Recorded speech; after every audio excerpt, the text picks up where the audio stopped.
Thank you. All right, so we will go ahead and begin tonight's meeting. It is 6 o'clock. Welcome, everyone, and please rise for the Pledge of Allegiance. I pledge allegiance to the flag of the United States of America and to the republic for which it stands, one nation, under God, indivisible, with liberty and justice for all.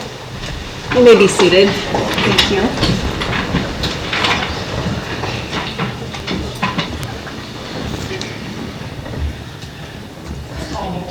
I do need a motion to amend tonight's agenda. So moved. Second. We have a motion and a second. All in favor say aye. Aye. Any opposed? Hearing none, the motion carries. I do need a motion to approve tonight's agenda. So moved. Second. We have a motion and a second. All in favor say aye. Aye. Aye. Any opposed? Hearing none, the motion carries. I do want to remind everyone that these board meetings are our business meetings held in public, and they are not public board meetings. The board is governed by Idaho Code Title 74 and Title 33, Chapter 5, Idaho Administrative Procedures Act, or IDAPA, and we do follow district policies.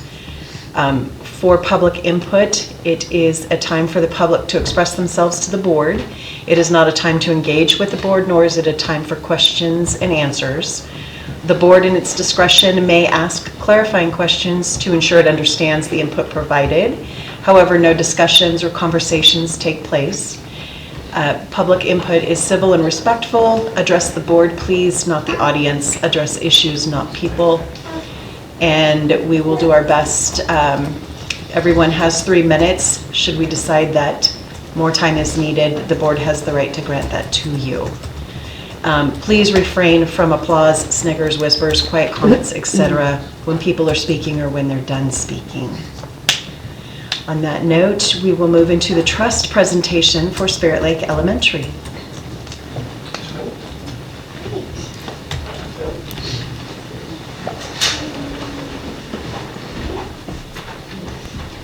Spirit Lake Elementary would like to thank you for the honor of recognizing 6 students who exemplify trust and have acted in excellence according to our district norms.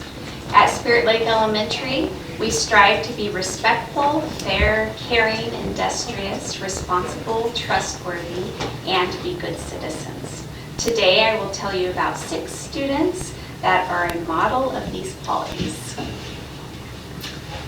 I would like to present the Kindergarten Trust Award to Blakely Reynolds.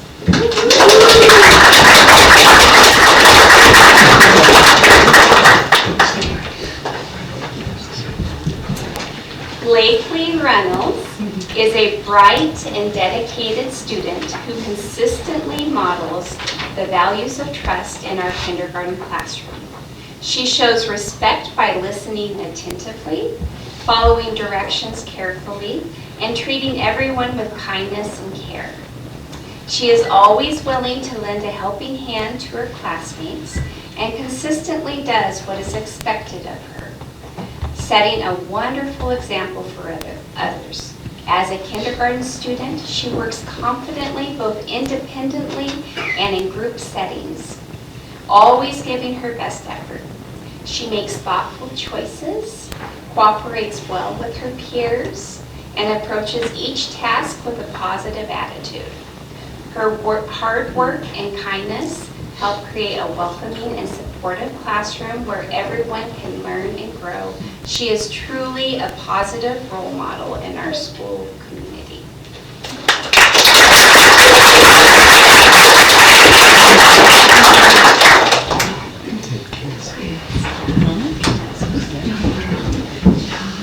The next award I'd like to present is for first grade Ava Pearson.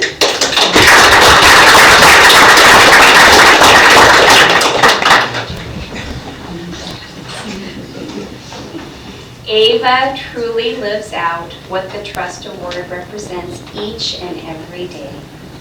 She has a natural way of noticing when someone is having a tough moment and she doesn't hesitate to step in with a kind word, a helping hand, or a reassuring smile. If a classmate seems frustrated, confused, or a little down, Ava is often the very first person by their side, ready to listen and help in any way she can. What makes Ava so special is that her kindness is genuine and consistent. She doesn't help others for recognition. She does it because she truly cares. Her peers trust her because they know she will be supportive, honest, and encouraging. Adults trust her because she consistently makes thoughtful, responsible choices and models what it means to do the right thing, even when no one is watching. Ava's compassion, dependability, and big heart make her such an important part of our community. She makes those around her feel valued and supported, and that is exactly why she is so deserving of the Trust Award.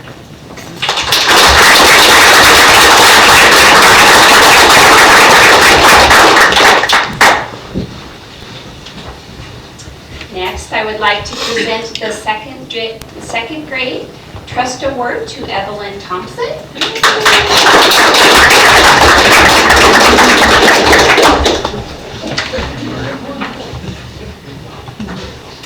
Evelyn has truly been a shining example of excellence in our second grade classroom. She consistently demonstrates trust, respect, unity, support, and transparency in everything she does. Evelyn shows trust by always being honest and responsible. Her classmates know they can count on her to keep her promises, follow classroom rules, and do the right thing, even when no one is watching. She demonstrates respect by listening carefully when others are speaking, using kind words, and valuing everyone's ideas. Evelyn promotes unity by including everyone in group activities and encouraging teamwork. She helps bring her classmates together, making sure no one feels left out. Her positive attitude helps create a classroom environment where everyone feels like they belong. She offers wonderful support to her peers by helping classmates who may be struggling and cheering others on when they succeed. Finally, Evelyn practices transparency by speaking honestly and openly. She communicates her thoughts clearly and takes responsibility for her actions. When she makes a mistake, she admits it and works to make things right. She is a role model in our second grade classroom, and her positive influence makes our learning community stronger every day.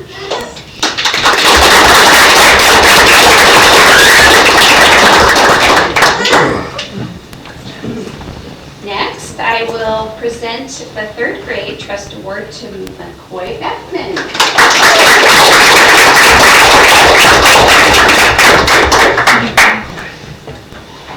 While we have many wonderful students in third grade, McCoy Beckman was the student that the entire third grade team felt demonstrated the Lakeland Trust expectations.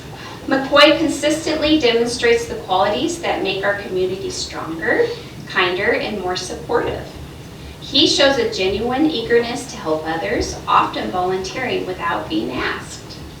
McCoy is an incredible, honest student. He chooses to do the right thing even when no one is watching, and sets an excellent example for his peers. McCoy not only shows this in the classroom, but consistently demonstrates these traits throughout the whole school. Thank you for being such a wonderful example of the trust expectations, McCoy.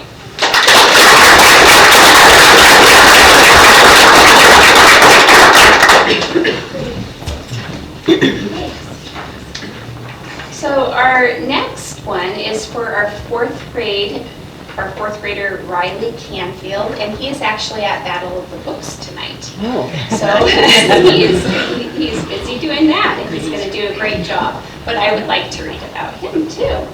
And Riley consistently demonstrates exemplary integrity and character. He comes to school each day with enthusiasm and a positive attitude. Riley is not only diligent in his academics, but he also embraces challenges and sets high standards for himself. This is so inspiring to everyone around him. Riley is always willing to share his knowledge and will support his peers in any way he can. He is respectful, honest, trustworthy, and kind, earning the confidence of his classmates and teachers. He exemplifies leadership through his actions and attitude. Riley is an outstanding role model within our Spirit Lake community. We are proud of you.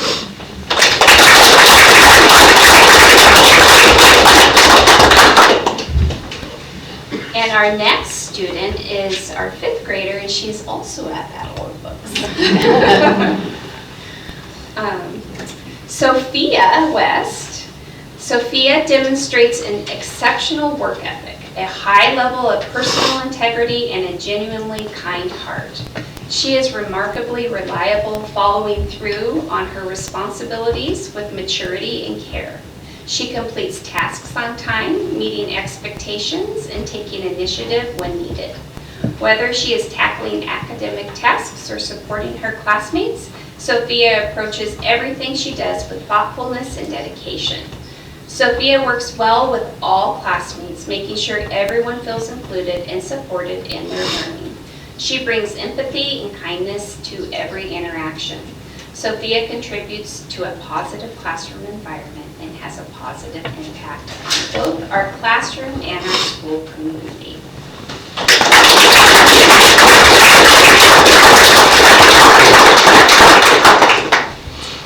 At Spirit Lake Elementary, we strive every day for excellence, and we're committed to connecting with our students. Trust is encouraged and valued. We are proud to recognize these students for being a model of the character that we inspire in our students. Thank you. Thank you.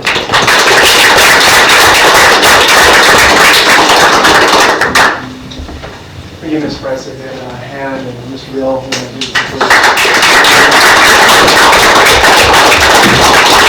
you want to stay, you can stay for the board meeting. Otherwise, if you'd like to leave, you can leave at this point. Thank you so much for sending your kids to a wonderful school and here in Lakeland. We appreciate it. Have a wonderful day, and thank you for such wonderful kids. Thank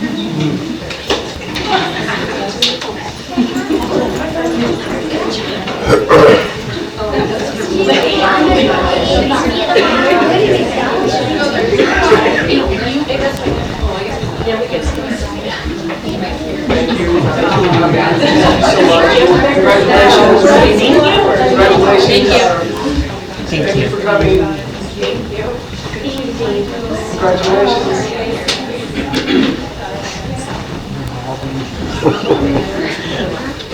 Thank you for coming.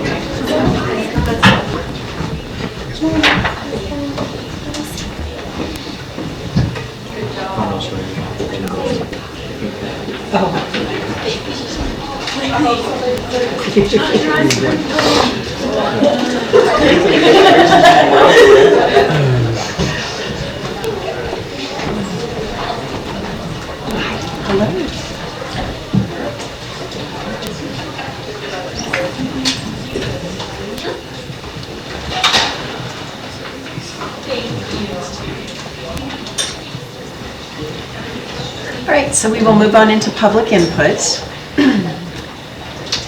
First up is Jen Nelson. I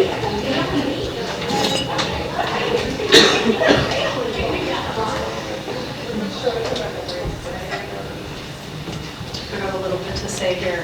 Hello everyone, my name is Jen Nelson. I'm a mother of 2 children who currently attend Spirit Lake Elementary School. I'm a resident and business owner in Spirit Lake and a graduate from Timberlake High School. I'm here on behalf of the majority of parents, students, and teachers who are in favor of the 4-day school week.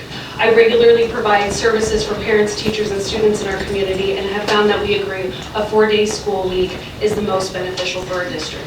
It is so valuable for the retention of the wonderful teachers and staff we've acquired that we have to make a positive change, especially when 66% of Idaho public schools, not including charter schools, have shown benefit from shifting to a 4-day week. We have now 3 times provided survey information that the majority is in favor of the 4-day week, including facts, evidence, and changes to rectify any of the concerns the board has. Making this change will not only allow our budget to be more flexible due to the fact that our board members ran our levy $2 million less than we need to maintain our school staff, but allowing our parents to spend more time with their children, planning appointments, vacation, and in turn possibly taking them out of school less. Idaho State has already made an adjustment to the amount of hours and school days because of how many school districts have shifted to the 4-day week. Currently in Idaho, we only require 152 instructional days, which means 38 weeks of school. That puts us, if we have our students coming in an hour a day longer, not changing our start date and adjusting for slight increase in days to our regular school year, we'll be in compliance with the amount of instructional days and in compliance with the amount of hours required K through 12. It is not only our duty as leaders, teachers, parents, and board members to support this next generation of creators, teachers, doctors, nurses, business owners like myself, blue-collar workers, service providers, and all other jobs in between. Setting an example to have a balanced work, school, and home life is crucial. We are here to foster a positive and supportive environment for all in our community. My question to the board is why they keep denying their constituents, denying the future of our children's education within the district, whether it be shortcomings with our recent levy and now the repetitive denial on the 4-day school week.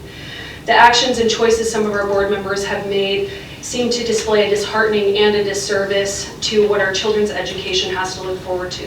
Is there an alternative agenda that our current chair members have for our students' future? What is the reason to continue to deny the majority of our parents, students, and teachers are asking for? Thank you. Thank you. Next, we have Dustin Howe. I'm also here for the 4-day school week. Speaking from someone who did not get a survey to fill out, some of them in the past we have. This one we did not. When I seen this was an action item, I felt I needed to address you guys.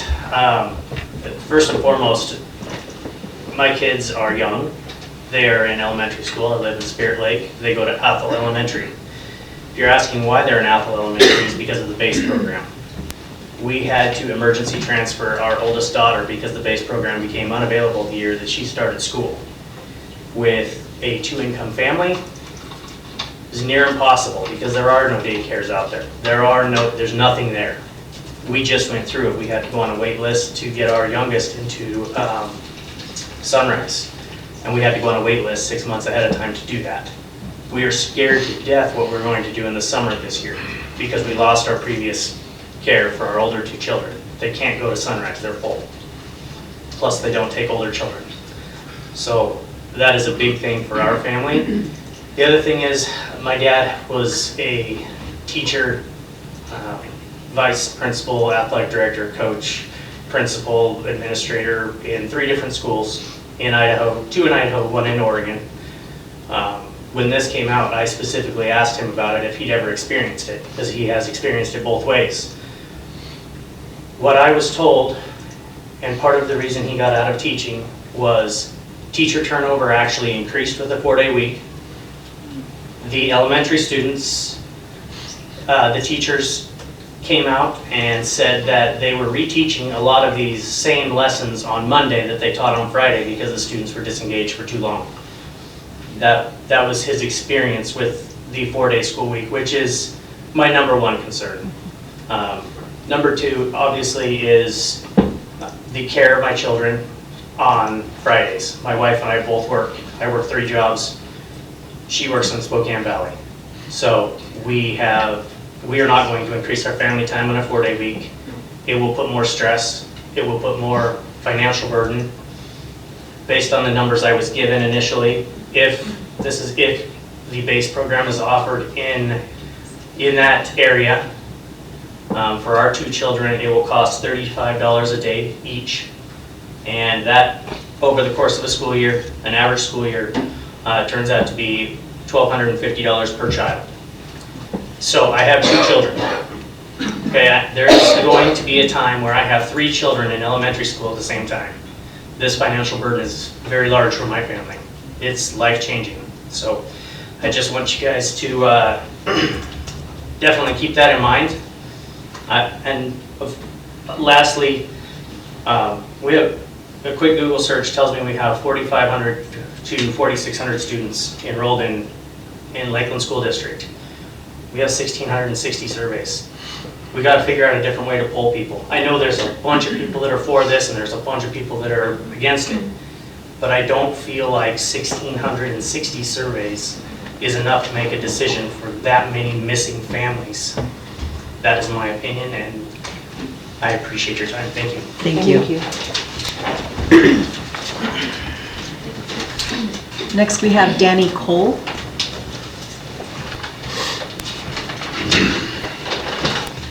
Thank you for the opportunity to talk tonight. I have 2 daughters here in Lakeland School District and love it here.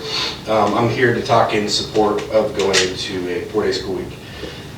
This isn't as a reduction in education, but as a smarter, more sustainable way to deliver it, in my opinion.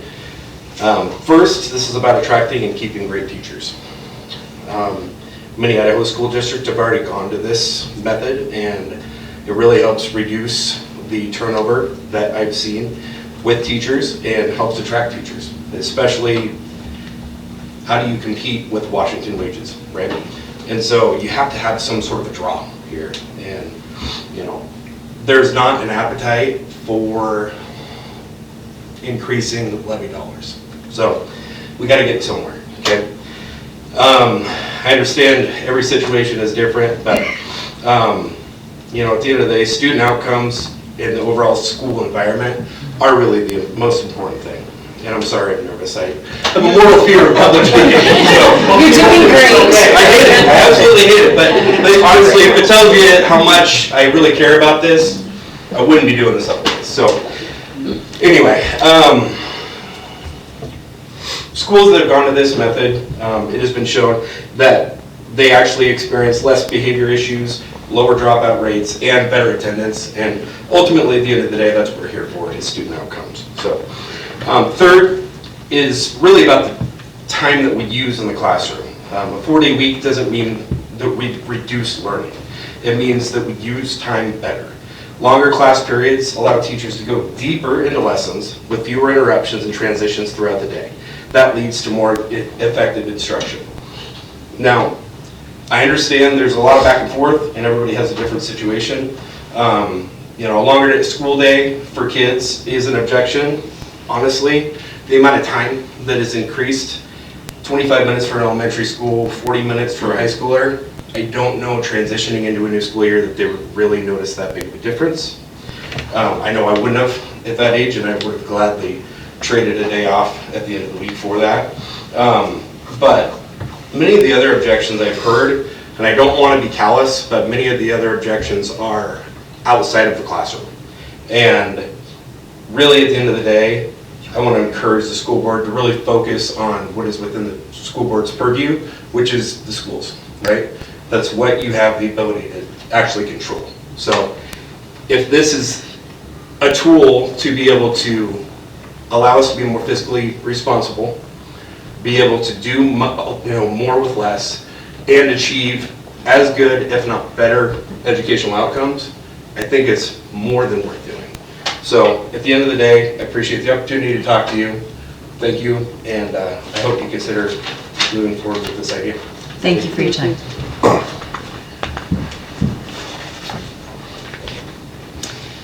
And next we have Kendra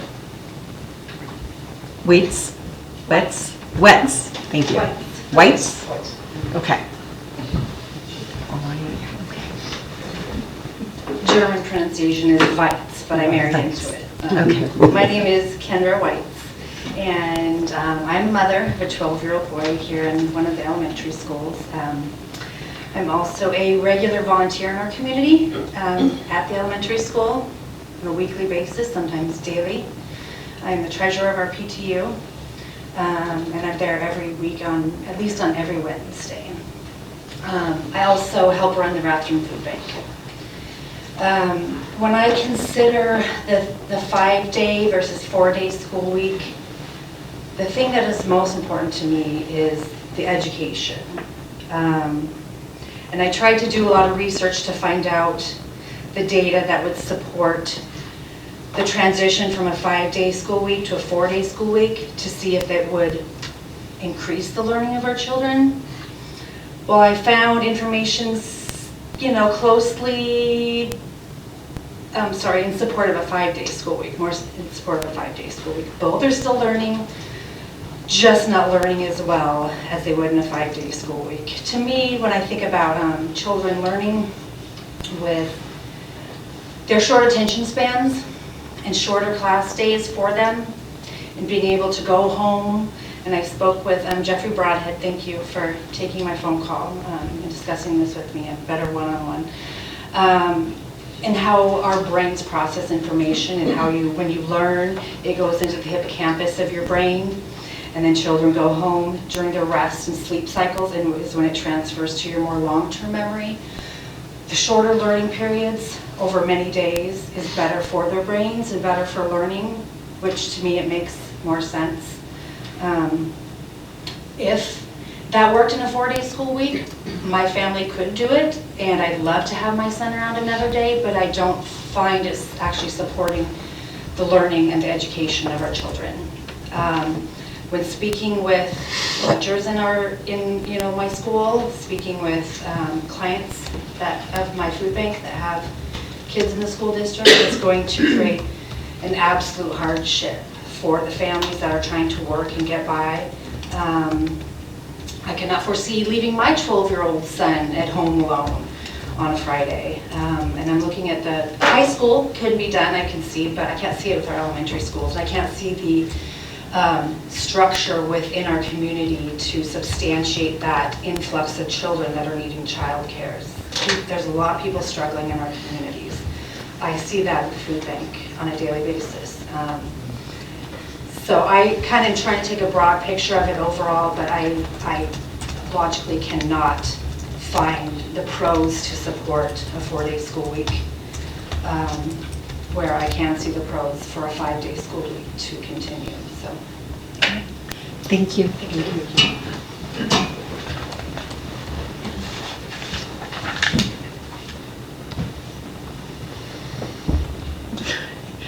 Jackie Gernard.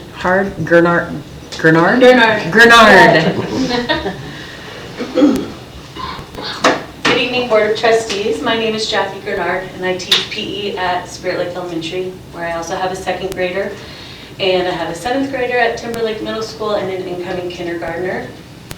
Over the last couple of years, you've been presented with facts and information about a 4-day week. It's been a discussion for quite some time, and you have been very diligent in asking questions to help troubleshoot and really get to the bottom of what a good plan could look like. And because it's a big deal, it could be a really big change. So I do appreciate the due diligence that you guys have given. And we could sit here and discuss and go back and forth of different situations and different scenarios. And I just keep coming back to every conversation I'm having is that the majority of families have continued wanting this 4-day week from multiple surveys at this point. And so I just simply ask you to honor those families and approve to pilot the 4-day week and see if it works and go from there. But that is my plea. Thank you. Thank you.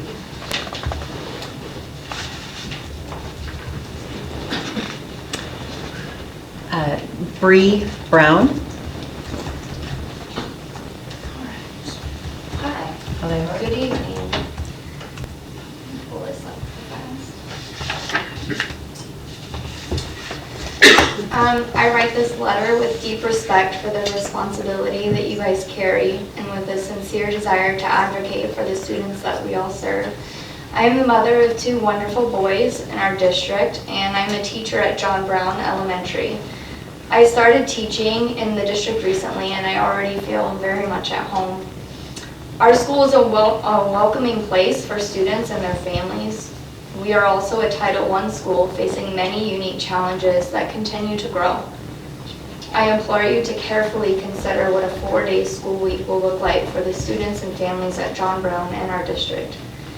I wanted to outline several points for you that I asked for you to consider. At John Brown, we have students in the hall that are taking sensory walks, that are experiencing high anxiety, that can become physical or expressing themselves in other ways, or need consistent walking breaks. Many of these students are already struggling to adhere to the schedule that we currently have in place, even though we try our best to support these kids. If we extend the day, my fear is that these behaviors will increase because these students will simply be unable to cope with an extended day and adhere to all the tasks that are expected of them. I also speak from a personal experience as a parent. I have a son with ADHD and autism, and he focuses for as long as he can, but by the end of the day, he is exhausted. He has meltdowns, and sometimes everything can become a challenge, as he simply cannot sit still in a classroom and focus for any longer. His impulses and his emotions take control to a point where he needs a break that's longer than a quick walk or a change of setting to a different classroom.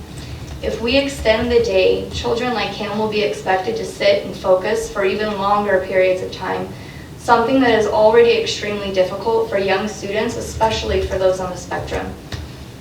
There is also the concern of outside time.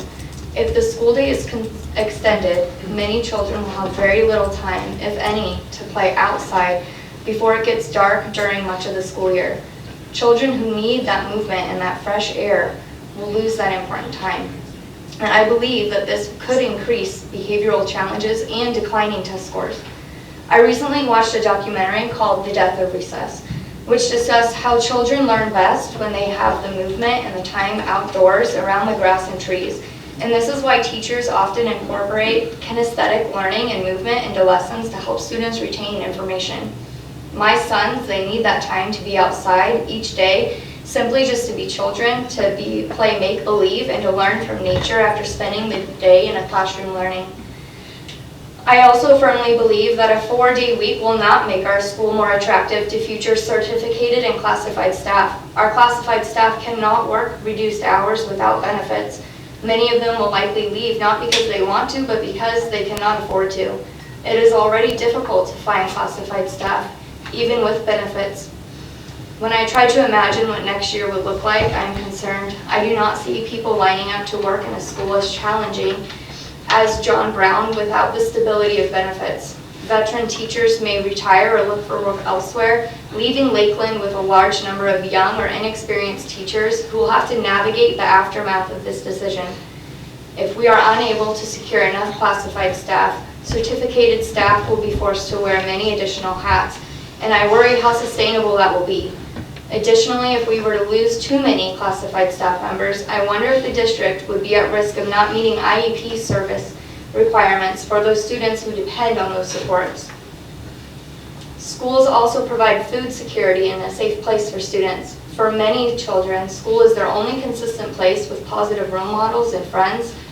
I know students who are living in hotels whose parents are going through divorces and whose families are struggling to afford enough food.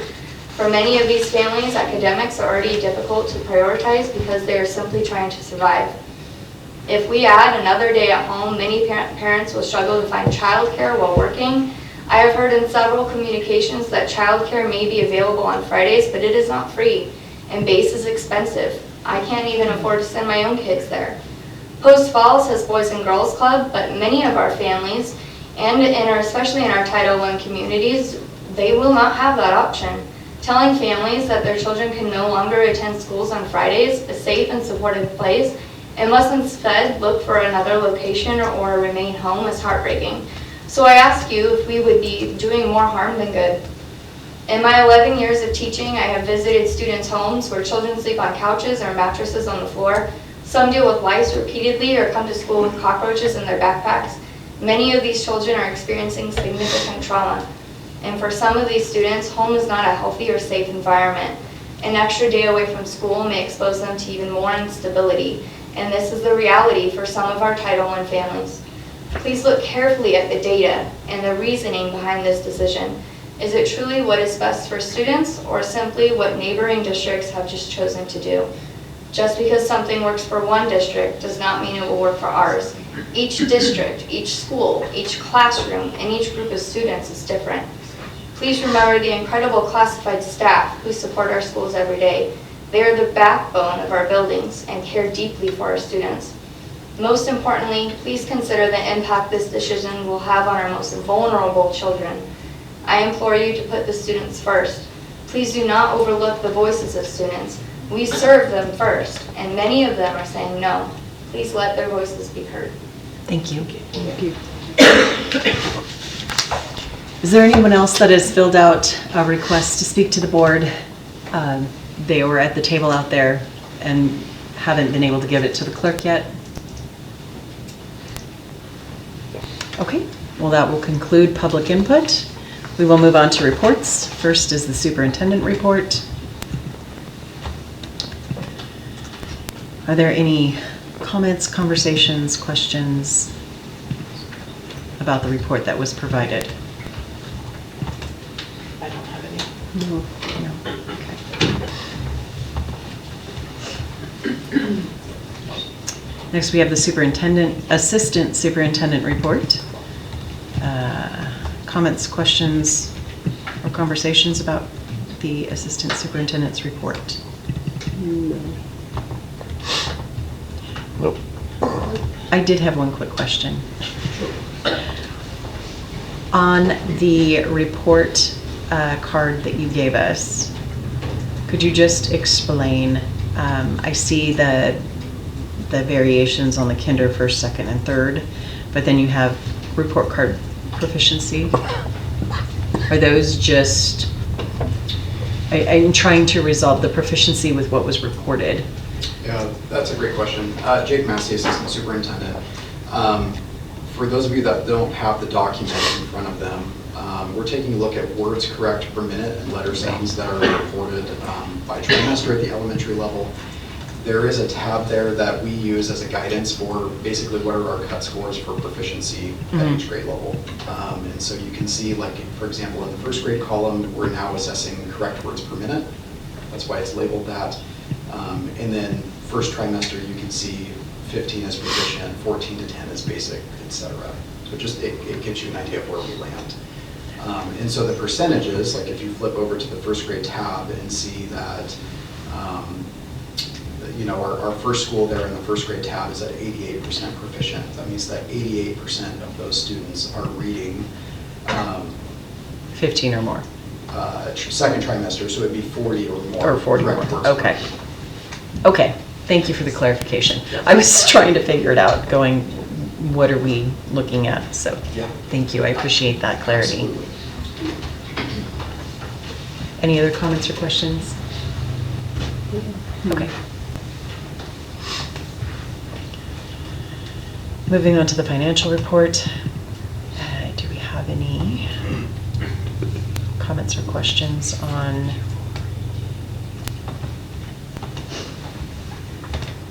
No. No, I think it was pretty thorough. Okay.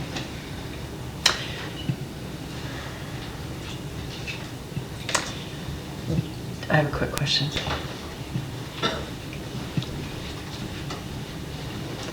Go ahead. Sorry, You're fine. just a little short. On the notice of termination for the W.M. Welch Court and going for the bond on that, do we have a timeline on that? Jessica Grant, I'm Chief Finance Officer. I've already been in talks with the surety company. We have a call scheduled to kind of finalize that timeline. Okay. They've offered another company. They could make us use the same company to cure the claim. We've made it very clear that that's not an option that we want to move forward with. So they've offered another company. We're consulting with the architect and then with our legal to see if that's the option we want to move forward with. Okay. But yeah, and then Chair Thompson, if you wouldn't mind, I just wanted to point out in the financial report this month, there is that levy comparison, the supplemental levy comparison right after the general fund charts, just in case nobody saw it. Not on your financial report, but down with the financial. With the financials, Okay. yeah. All right. Yeah. So, Perfect. and then we'll get that posted to the website as well. Okay, thank you. Mhm. Anybody have any other questions, comments? Thank you very much. Thank you.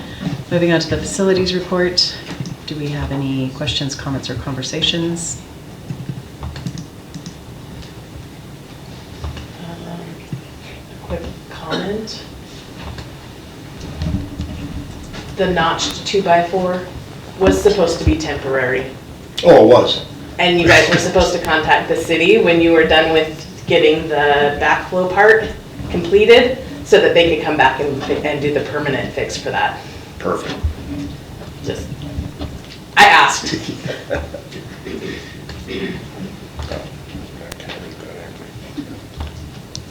Any other questions, comments, or conversations on the facilities report?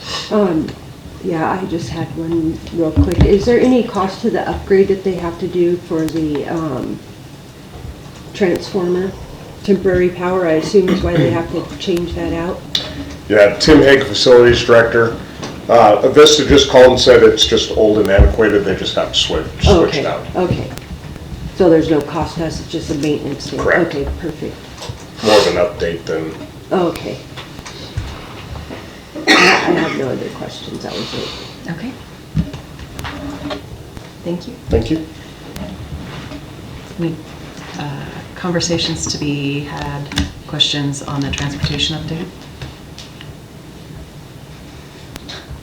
I don't have any on the update, but I am curious if we ever got a bus going back out there to Vintage, and we did. Yeah, So it we're started good. in January. Okay, well, I knew you said that, but I never heard anything, Yeah, so I was no. like, Once- nobody was telling me one way or the other. Okay. Yeah, once that driver was fully trained, we were able to get that route running, and it's been running very smoothly. Okay, perfect, all right. And then we got a resolve for the other one, the other ones that we had off of Clagstone and... That was part of that route, yes. Okay, all right. All right, that was all, those were the only questions I had, thank you.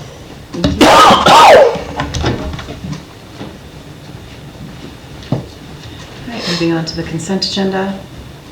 We have the minutes of the previous meetings, the HR items, and the bills list. Do we have any questions, comments, or conversations on the minutes from the previous meeting?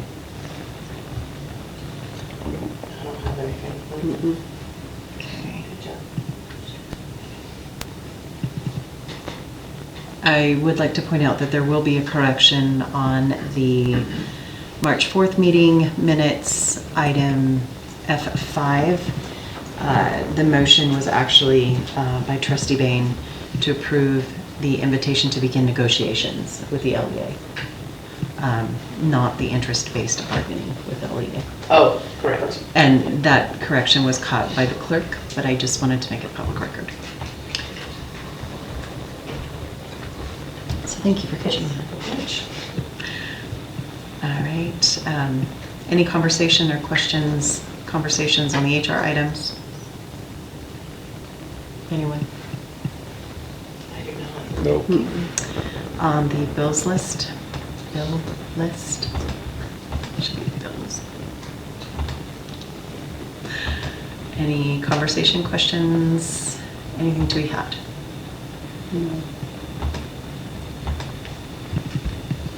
No, I move to approve the consent agenda as presented. I'll second. With the one correction to the meeting minutes. I'll second that. We have a motion and a second. All in favor say aye. Aye. Any opposed?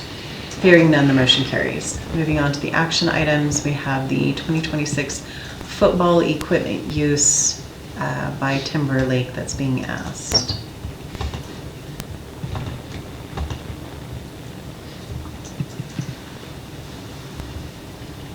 Do we need to have any conversation on this? This is an annual event. Thing, yeah, I'll move to approve as presented. Second. We'll give the second to Dave. He was louder. We have a motion and a second. All in favor say aye. Aye. Any opposed? Hearing none, the motion carries.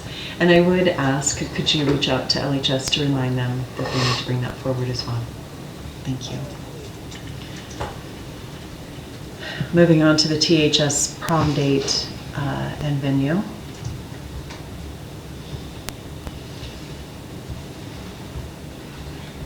Looks like they're going to the resort on April 11th. April 11th. Coming up soon, yeah.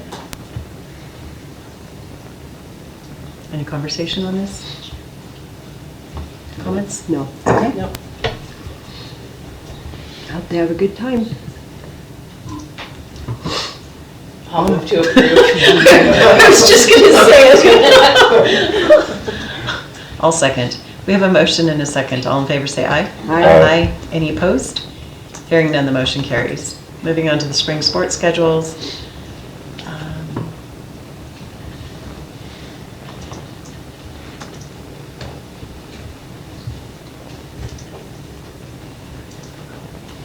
Anybody have any comments, conversations? It looks like the golf, softball, baseball are Timberlake's, as with the track. Then we have the LHS, or LMS track schedule.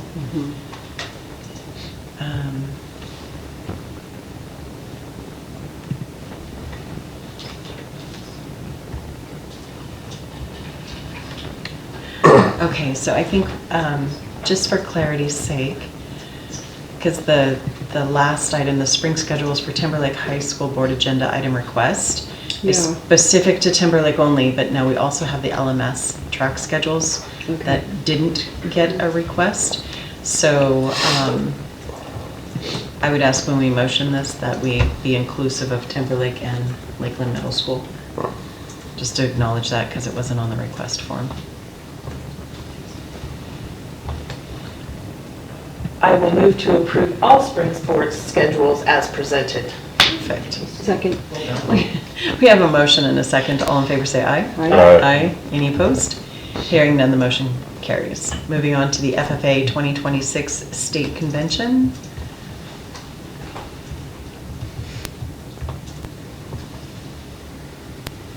We have a state trip.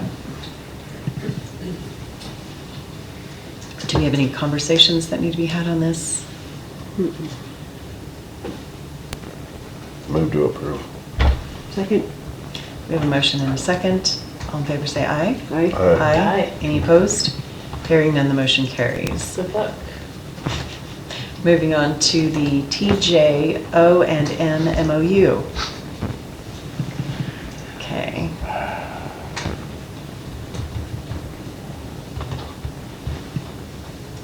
We can get through, we can get all the acronyms. It's okay.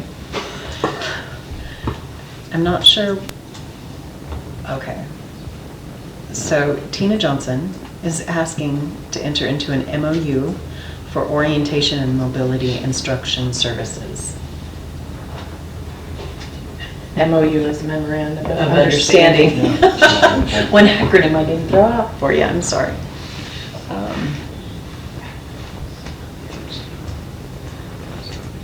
Do we have any conversation we need to have on this agreement, or this MOU? I would like to know, has she been providing services? I don't know even who to ask.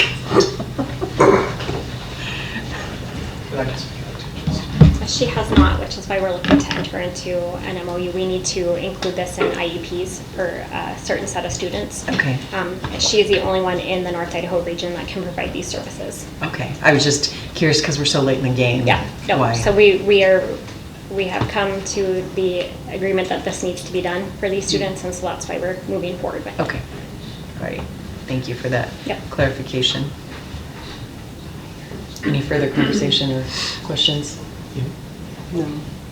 I only see you print. That's it. What am I looking at? Okay. That's why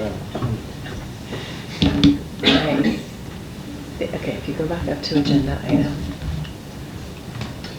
Okay, click on that. Close that. Oh, there we go. Click that X. There you go. Thanks, Randy. I know we get rid of this. Stop this. Okay, is there any more conversation to be have on the Tina Johnson Orientation and Mobility Instruction Services Agreement Memorandum of Understanding? No. And I assume we've legal looked at this, or it's just a copy of what we already had, Yes, or, we can okay. look at it. All Jason right. did send it. Okay, yeah. Nope, I don't have any other. Okay.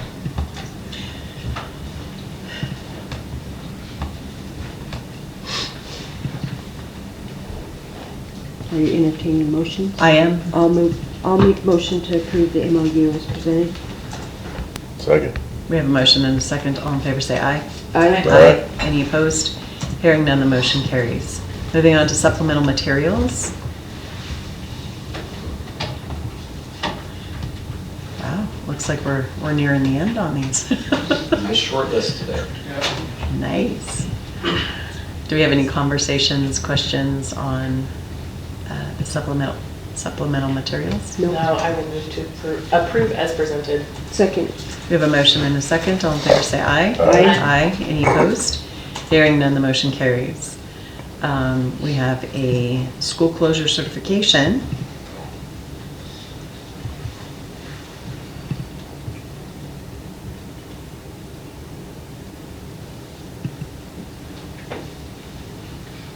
Let's see first, so it's the one that's still green, or is it all? Let's- It's this whole sheet. Yeah, it's the whole sheet. Okay. Yeah. Sorry, yeah. Yeah, school was closed due to the windstorm that occurred. Can I just ask for clarification? Because I never received a call about the closure.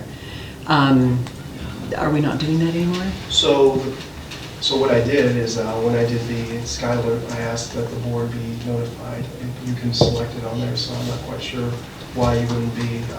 I didn't give you a personal phone call, and I apologize because I felt like it redundant. So board chair, I will. Well, as long as, if that's how we're supposed to be being notified now by you is through an all alert.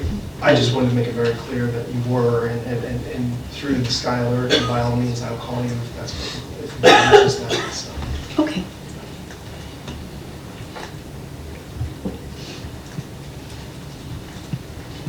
Were you not contacted through the Skylar? It went to staff and families.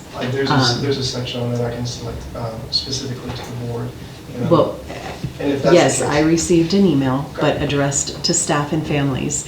It was, I've always received the emails, but I've also always received a phone call from the superintendent just explaining the situation and how we came to that conclusion. My apologies. And so that's just, I didn't know we were changing directions. We weren't. And, It's my oversight, I apologize. Okay.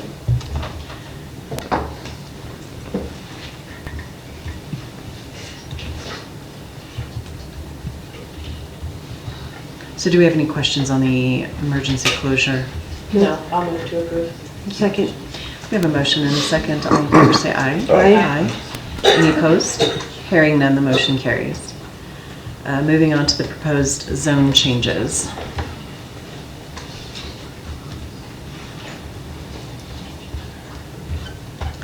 I will open this up for conversation and discussion. I understand that we were given 3 options and that Mr. Taylor is recommending that we approve option C.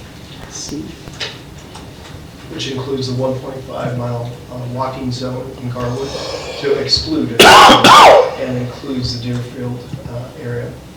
Reassign them to the Twin Lakes. Could you repeat? Yeah, not a problem. The 1.5 walking zone in Garwood, that would be excluded from this change, the zone change, and then the Deerfield area would be included in this, and they'd be moved to the Twin Lakes zone attendance area. That's my recommendation.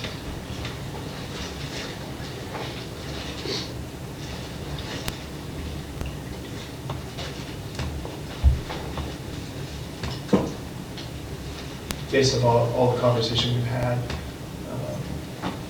the capacity that Garwood is at, the capacity that Twin Lakes is at, and then the projected growth in the Twin Lakes area and the projected growth in Garwood's area. I think it's a very proactive approach. And that's what I feel like the board should approve.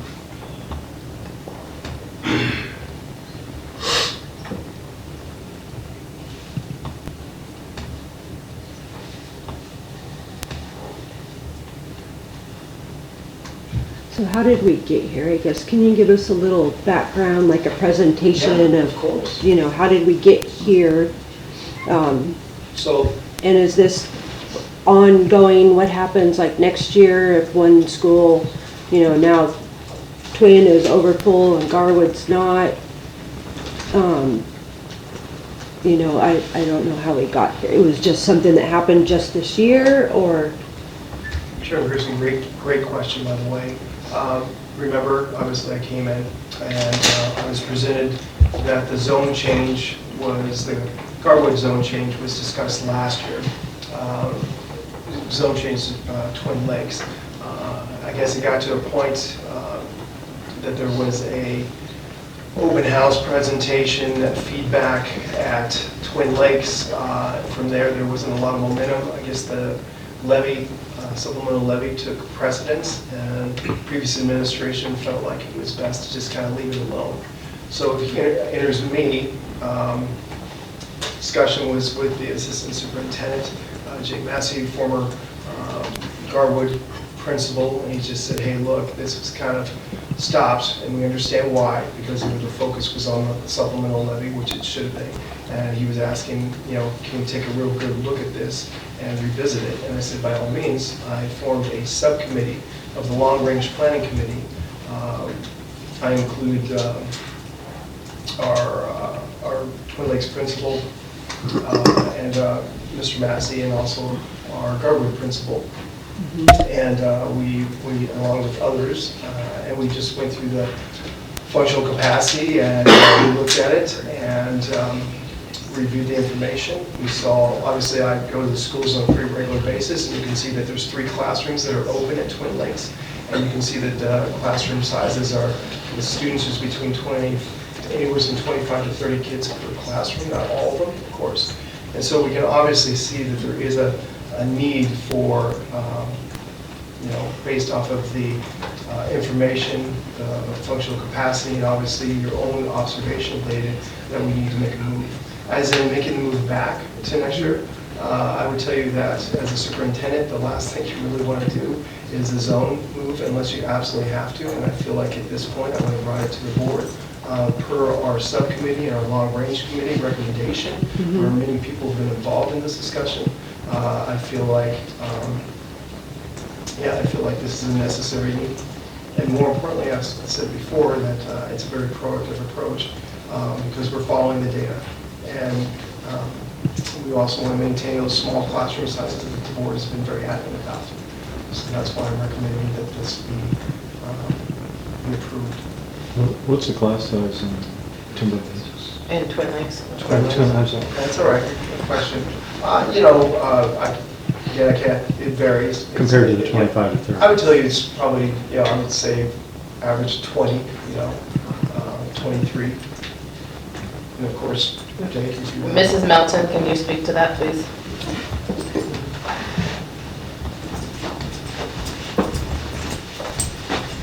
Tiffany Melton, principal at Twin Lakes Elementary. I would say our average class size is somewhere between 20 to 23, depending on the grade levels. My kindergarten classrooms sit under 20. My 5th grade classrooms sit at about 23, 24. So it's around. Thank you. Good question, thank you so much. Just doing the apples to apples. Yep.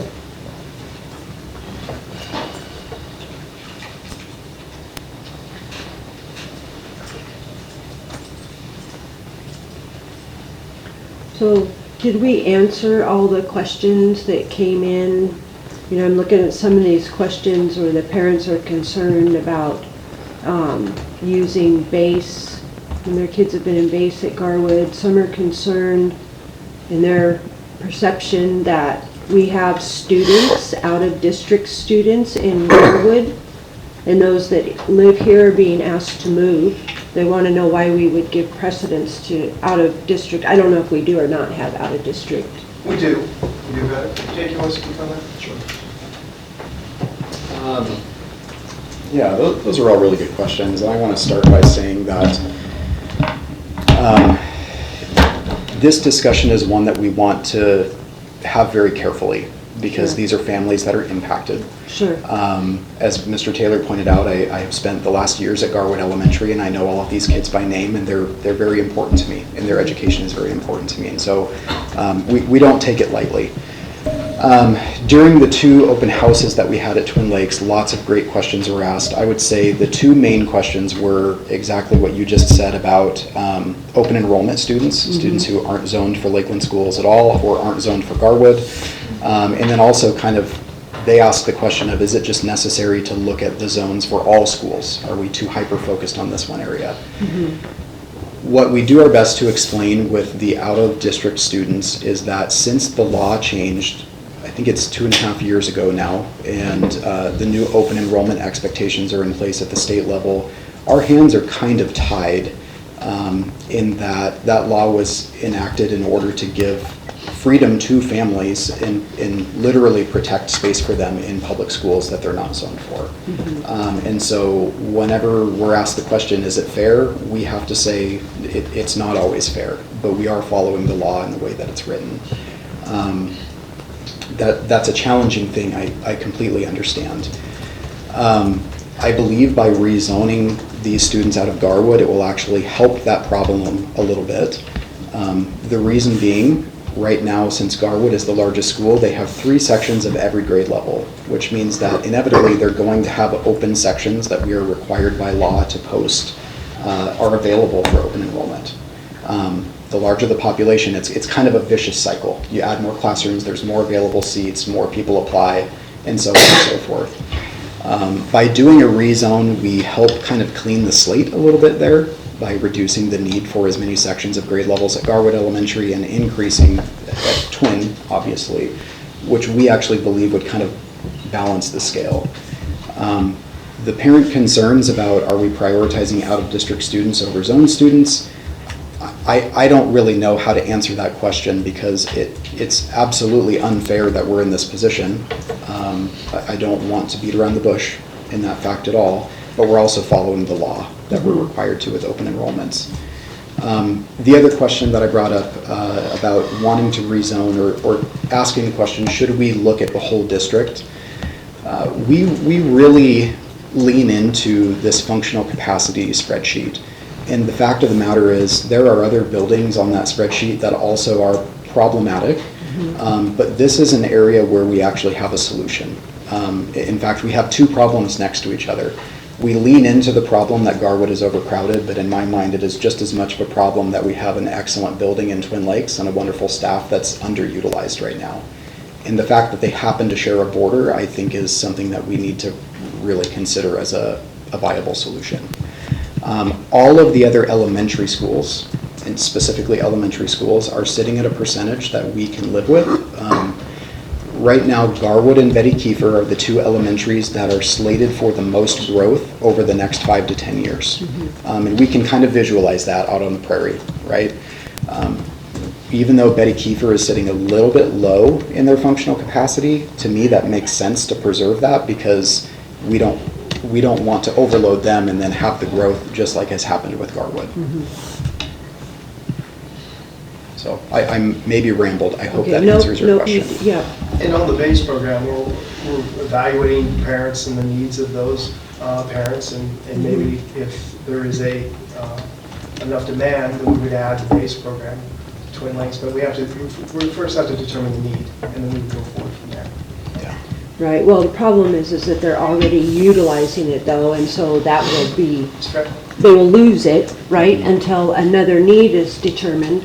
But we have, so at Garwood, we currently have, I did bring it up, so we currently have 54 open enrollment students at Garwood, and this is going to affect, what it was, the number 79, 76, how many students? It's about 80 students. 80-ish. Yeah. So in those open enrollment numbers that are there, a large portion of those are staff students. That's one benefit that we give to district staff is that their kids get to come to school with them whenever they are a teacher or a staff member at a school. And so that number that we have to report is a little bit skewed there.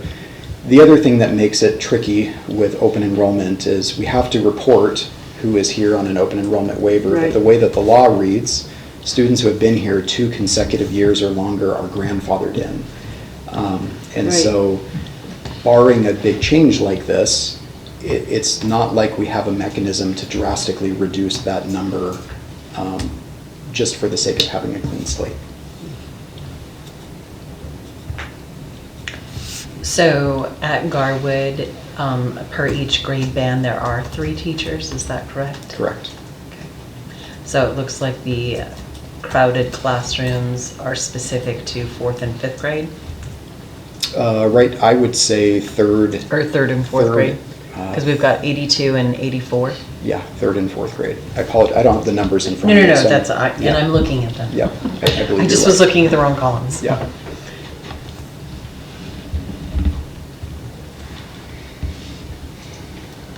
but kindergarten, first, second, and fifth are all manageable. They're not excessive class sizes. The class sizes are within our reason. Yeah, I mean, they're within our district parameters. Again, it's, I would go back to that functional capacity and the fact that Garwood is, I think, about 96 to 98% on there.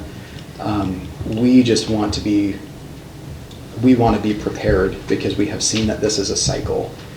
We see growth in Garwood. We just did a zone change not quite 4 years ago between Garwood and John Brown, and already we're back up to that level of almost maxing out our functional capacity at Garwood. And so I want to be transparent with the board that we don't want to come to you and say this is going to be a permanent solution that's going to solve all of the growth problems. Do we have, I mean, because I have voiced many times, we need to look at the entire district. Because when you're making this type of a change and we just seem to keep cherry picking, it doesn't feel well to the community. Mm-hmm. So I've asked, let's look at the whole district. And then it just keeps coming back, nope, it's just here. Do we have a future plan of, with the growth that is coming out across the prairie, knowing that we are not able to plant a school out in that portion to help with all that growth? Mm-hmm. Do we have a plan, or is it, again, we're just going to have to wait and see, and then we're going to have to pull the rug out of certain families' lives that have bought homes in this district and all of that? John Thompson, whenever it comes to growth, and I've been, I'm not from here, and I've clearly stated that, but I've been in areas that have been projected growth-wise, and I'll be honest with you, sometimes those projections just don't fall through, and so I understand what you're asking for, and even your frustration. I appreciate it, but what I'm trying to tell you is we look at the data and we make adjustments per the information that we have. We've had the city manager and sit down and talk to us about all the different developments that are coming and things like that. But then there's the guess, are we actually going to get families from those particular houses? And what I can tell you... The city administrator for one city out of the entire district that we have several cities and counting. Right. Well, but he has a pretty good perspective, and I'm just trying to tell you that's one voice, but we have brought them in and we've had those conversations. And dealing with growth, it just also comes down to what are the projections, and then we make the adjustments as we need. And this has been something, as I explained earlier, that it was already on the radar, and then as Assistant Superintendent Massey said too, is there was already adjustment 4 years ago, and we're still seeing that continued growth. We're trying to be responsive to it, and I get it. As a superintendent, I don't want to have zone changes discussions because of what you said very well. I don't pull the rug under any family. That's the last thing I want to do, so just know that. Didn't we put a bunch of those kids back though from that transfer because it went bad? And the community didn't have a say, didn't we do that? It did go bad, and I recall that parents could petition, so to speak, to the school to have their child stay. Right, yeah. Because that was done without, Yeah. They're also denied. True, there were some that were denied. And we're not here to defend how that happened at all. That was late, that was done last minute. We totally understand, which is why we're here as early as we are. I think to answer your question, Trustee Thompson, what I continually come back to, and again, this is a really challenging fact, is that our two most southern schools are Garwood and Betty Kiefer. If we look at where the growth is happening out on the prairie. Right. And so, my response to patrons in these open houses, whenever they ask that same question, why aren't we looking at the whole district? My response is, our goal, if we were to rezone the whole district, would be to open up capacity in schools where we expect growth. That would be the objective. Mm-hmm. And so right now I see this as a means to an end of we are able to get to that objective by just making one move instead of potentially doing the same amount of damage at every school. Right, well, part of what my question was are we looking at this, when I'm saying, do we have a plan? I'm not saying, when this development or the new annexation that went through, you know, are we already jumping on board? But are we looking at what is going to be developed there and already be forward thinking about where the boundary lines may have to adjust so that we're already ahead of the game instead of waiting until we get to overcapacity and then deciding, oops, now we need to change boundaries. That's what I was asking. Yeah, and really that's what we're attempting to do. Okay. You know, and like Mr. Taylor said, that this was brought up last year too, before Garwood was at 96 or 98%. And so we really are trying to stay ahead of it. I just want to be very transparent with the community that there's no answer that I can give that is going to change the fact that we have growth happening in an area of our district where there is no school building. Right. And that is a challenge that we as a community have to face together. Correct. So I think that this is us trying to catch up a little bit with that. Okay. We have kind of a backlog of lots of discussions that have happened in years past that we're trying to catch up with, and this is one of those things that I think will help get us closer to being on track. Do we have any input into that? We're dealing with something right now in a land purchase. Community development, big umbrella, lots of agencies that are independent, but they all have to give their little thumbs up. Are we, as a school district, in there at all? We to are. say, we are, okay. Well, Because I've never seen it, I didn't see it in the document. Yeah, they want our support when it comes ever to any development or anything Well, like that. I didn't And see it. why wouldn't they? I mean, it makes perfect sense. Well, I'm saying, I didn't see it when we went, sat down, had the meeting, initial meeting, and they didn't mention anything about school districts. I mean, and this whole process, we're looking at, they say, well, it could take 4 to 6 months, just to divide the one piece of 10 acres into 4 pieces. It could take up to a year. Well, that heads up that we're going to divide it and then put houses on there should be going to the school district. But I mean, it's county, it's land out in the county, but I assume that still hits the school district because it's my zone. Out this way, it's going to be, you know, big developments. They have to give a heads up. Well, and I believe they do. In the past, we have received the notices, and we've seen how the district has responded. Okay. We haven't had much of that recently, but I also know that, you know, a lot of what we had seen before was for what's actually going on now. So, how many notices have we received within the last 2 years? Because it's been a while since we've seen anything come across for support from the school district. Chair Thompson, we've seen maybe 45. Most of them are small 10-acre parcels subdividing. So those are a pretty standard response of the district's neutral on that. Right. So I do receive all of those notices. I do respond to them. If it's a bigger subdivision with lots of homes, we talk about it as a district leadership team. So superintendent, assistant superintendent, myself, our HR director, our federal programs director, just to kind of determine how to respond to it, what the stance should be. If needs be, it comes to the board for weigh in on that as well.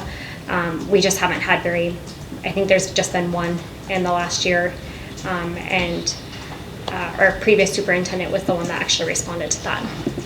Yeah, so the precedence was we gave her the authority to respond by it with some control boundaries. There were letters already crafted. Yep. If the development fit this was a letter. So why are we having discussions and deciding again without board input how we're going to answer? Because that was already decided. It should be in the default letters that we have default letters. That's what I use. We just haven't really had anything big come forward. We had one from RTS. So, but yes, we utilize the board approved letters. Okay, what I would request is that we just give a report to the board so that we can see what's outlaying and knowing what's coming down. Is there a threshold you would like to see? I think for just transparency purposes, if you get something, just even if it's a 10-acre divide, just so the board's aware. Do you want it in the financial report, or would you like it in a standalone report? I think a standalone report would be appropriate. No given- problem. Yeah, That's easy to do. because your report's like I know. 85 pages. It was 93 so- this month, I'm sorry. Well, I value the information, but I think it would be maybe easier on the public especially to Yeah. digest, well, here's that information. Yep, no You know what I problem. mean? Okay, perfect. Thank you, I appreciate that. Thank you, Jess.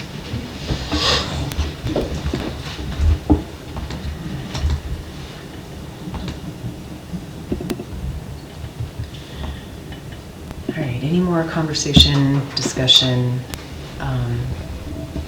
where we're at with the zone recommended zone change?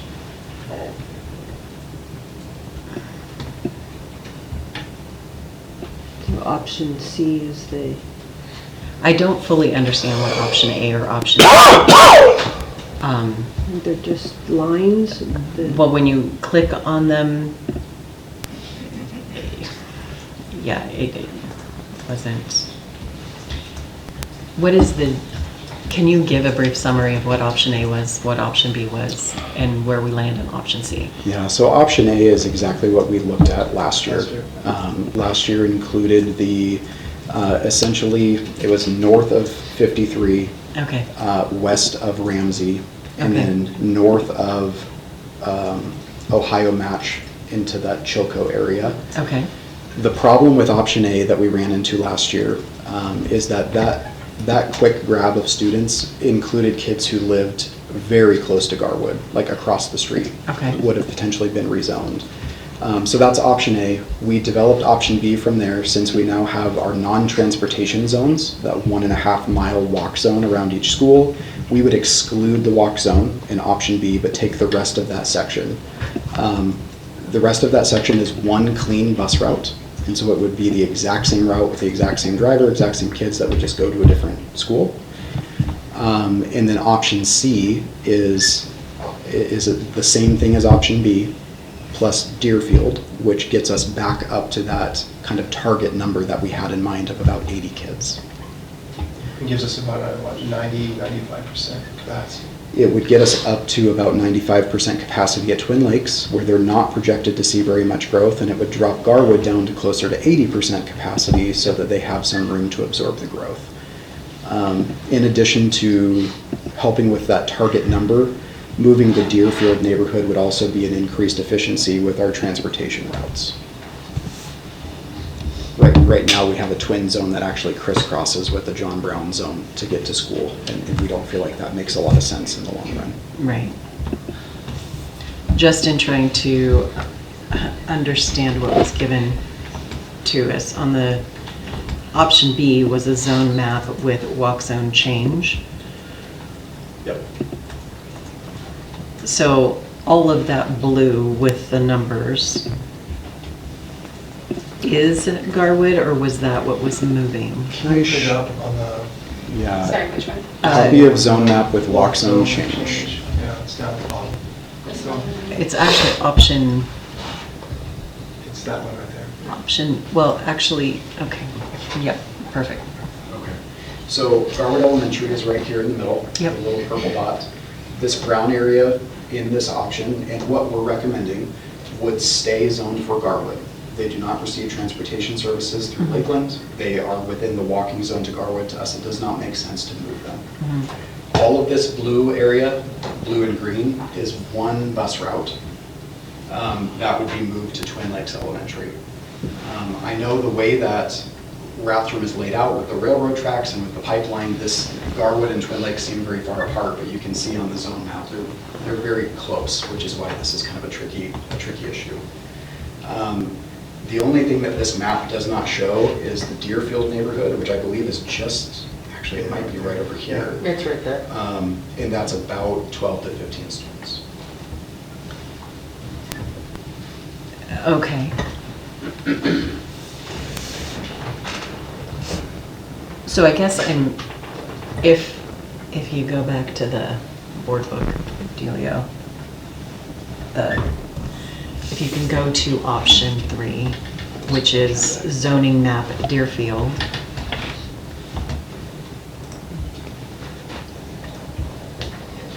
because they're all three different and trying to understand, because this looks like this keeps the area that you were saying would be moving to Twin. This is not what we're proposing.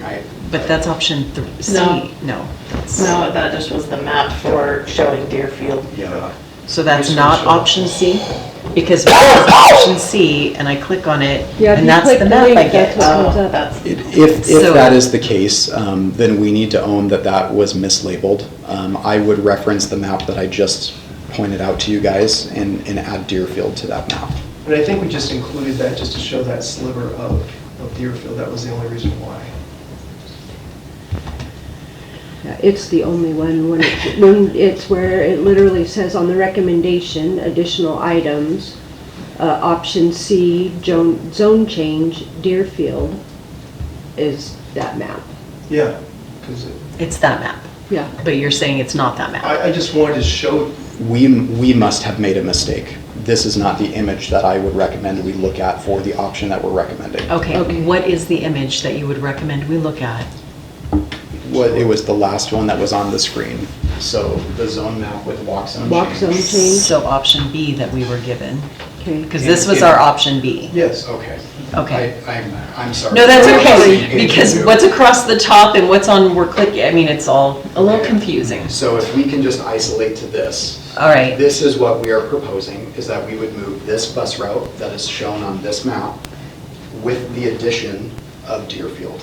Okay. And I know that Deerfield is not colored specifically on this map. I apologize for that. No, that's fine. But we would recommend to include Deerfield as well. So we're gonna take that many students away from Garwood and move them over to Twin? That is what we're proposing, yes. The students who've been green dots? Yes. Bus routes.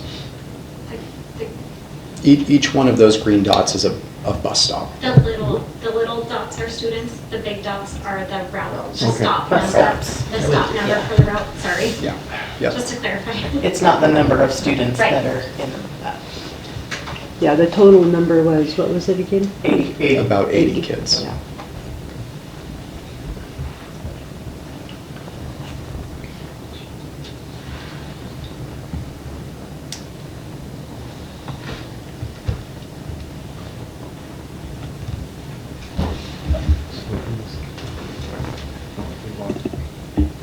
They want to stop this way or that way. So all the little dots. are- Could you click open the copy of zoning map GE / TLE? Okay. Help me understand what this is. So this, I'm smiling because we're just, Not we're gonna worried. figure this out, you guys. This is what we started with as option A.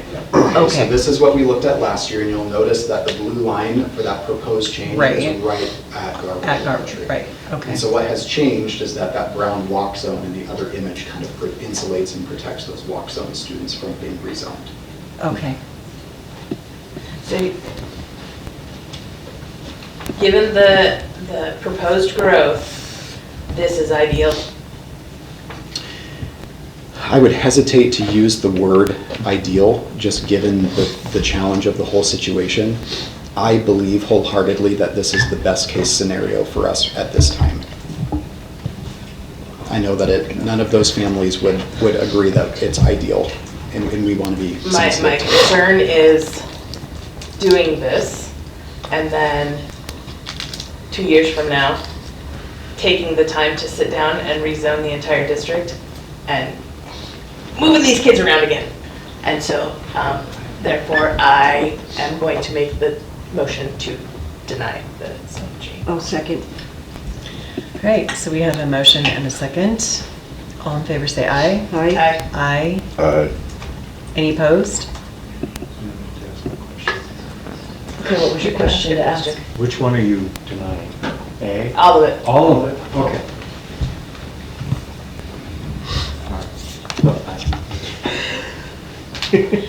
Sorry. 5 in favor of the denial, 0 opposed. Motion carries. Jake, Thank you. I appreciate it.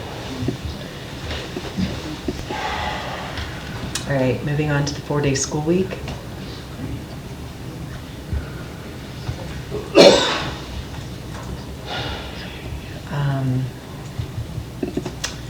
We'll just open right up for discussion.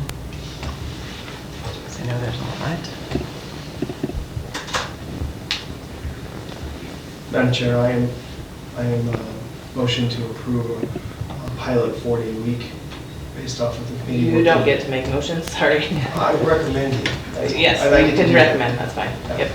That's all I'm saying. I just want to make everything more, that's what I'm recommending. For the work that we've done through our committees and the survey data and the information I've been fully transparent with the board.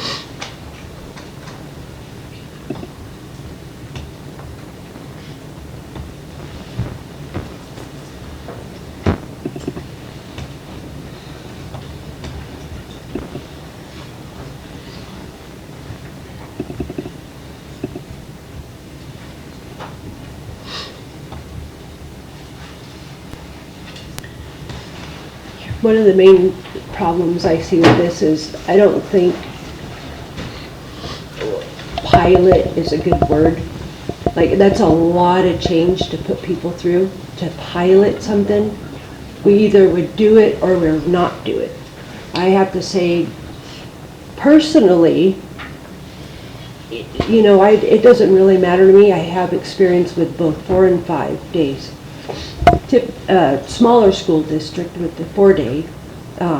Most of my emails, I think, except for maybe 1 or 2, were all negative. They don't want to do the 4-day, but I don't like the approach of pilot. I think that if we did do that, it would just have to be that's what we're doing, because I just think it's too much. I mean, people are. It's a complete upheaval to, you know, everything in their life, and some are completely dependent. You know, their life functions the way it functions in their area now, their community, their neighborhood, right? So the Based whole on their routine and their, correct. Yeah, everything.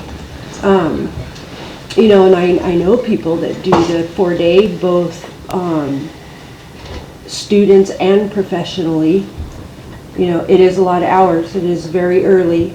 I can also, the testimony that we heard earlier for the kids with,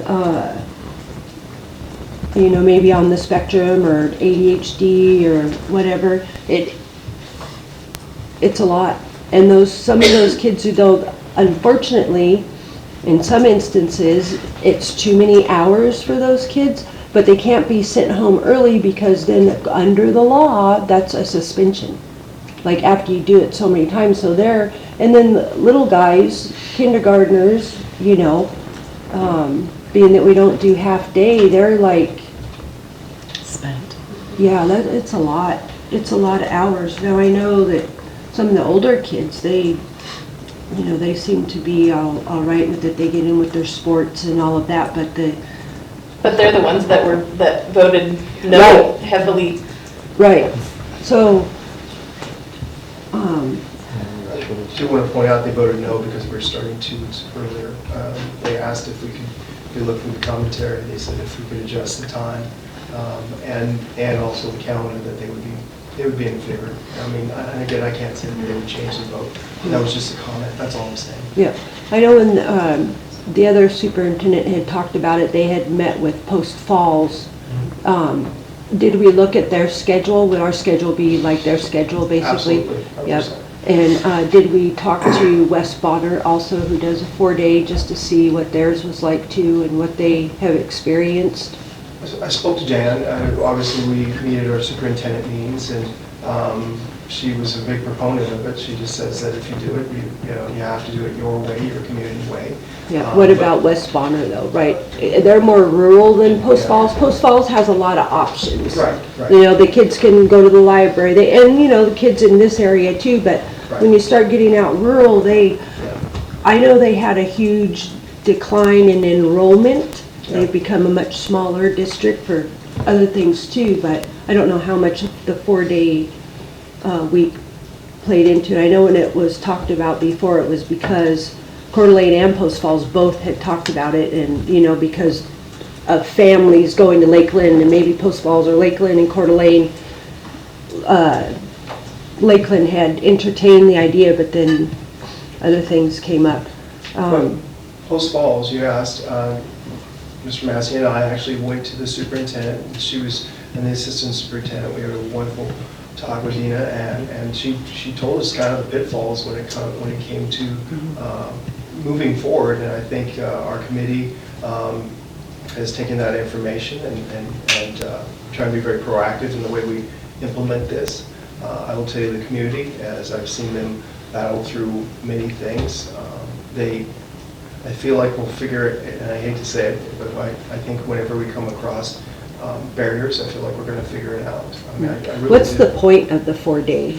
Why do it? Good question. It was a really good question. Well, number one, first and foremost, as one of our speakers spoke of, this is something that, again, I kind of stepped into, and obviously, you know, I have experience with it, being from 3 different districts that I've been a part of. But it came from the parents that had expressed an interest in it. And then this year we decided to give them specifics. We wanted to show them a calendar. We wanted to show them a bell schedule and what that looked like. Right, but what are the, I understand that, but like, because some of the other things I've seen or have been asked is, you know, so does that mean you know, run for less money in a levy? Does that mean, people are thinking that the reason the district's looking at it is because it saves money when it really doesn't. That's not been my experience. Because you still have, everybody is still, here was the thing I noticed with the other districts, and I don't know if they're doing it or not, but most of the buildings remain inhabited with employees, you know, teachers, whomever, all 5 days anyways. The students aren't there. A lot of those Fridays that they take off, which I assume that would be what you're looking at, a lot of those Fridays become PD days, you know, professional development days. So the teachers really don't from experience as much as the students in the 4-day work week. Yeah. So I'm just trying to, you know, combat the things or give answer to the things that have been, you know, raised to me. And that was the main thing, you know, people think it's because of saving money, but like I can't tell them line item, yeah, we already looked and we're gonna save $500,000 in this or whatever, you know? So, and Jake, give me a second here. So Dina was very clear, they have saved money, you know, and that varies, and it depends on the district. So, and I don't want to make it solely about money, but it is a part of it, and trying to be responsive to, you know, some of the concerns we have with the state and their state funding.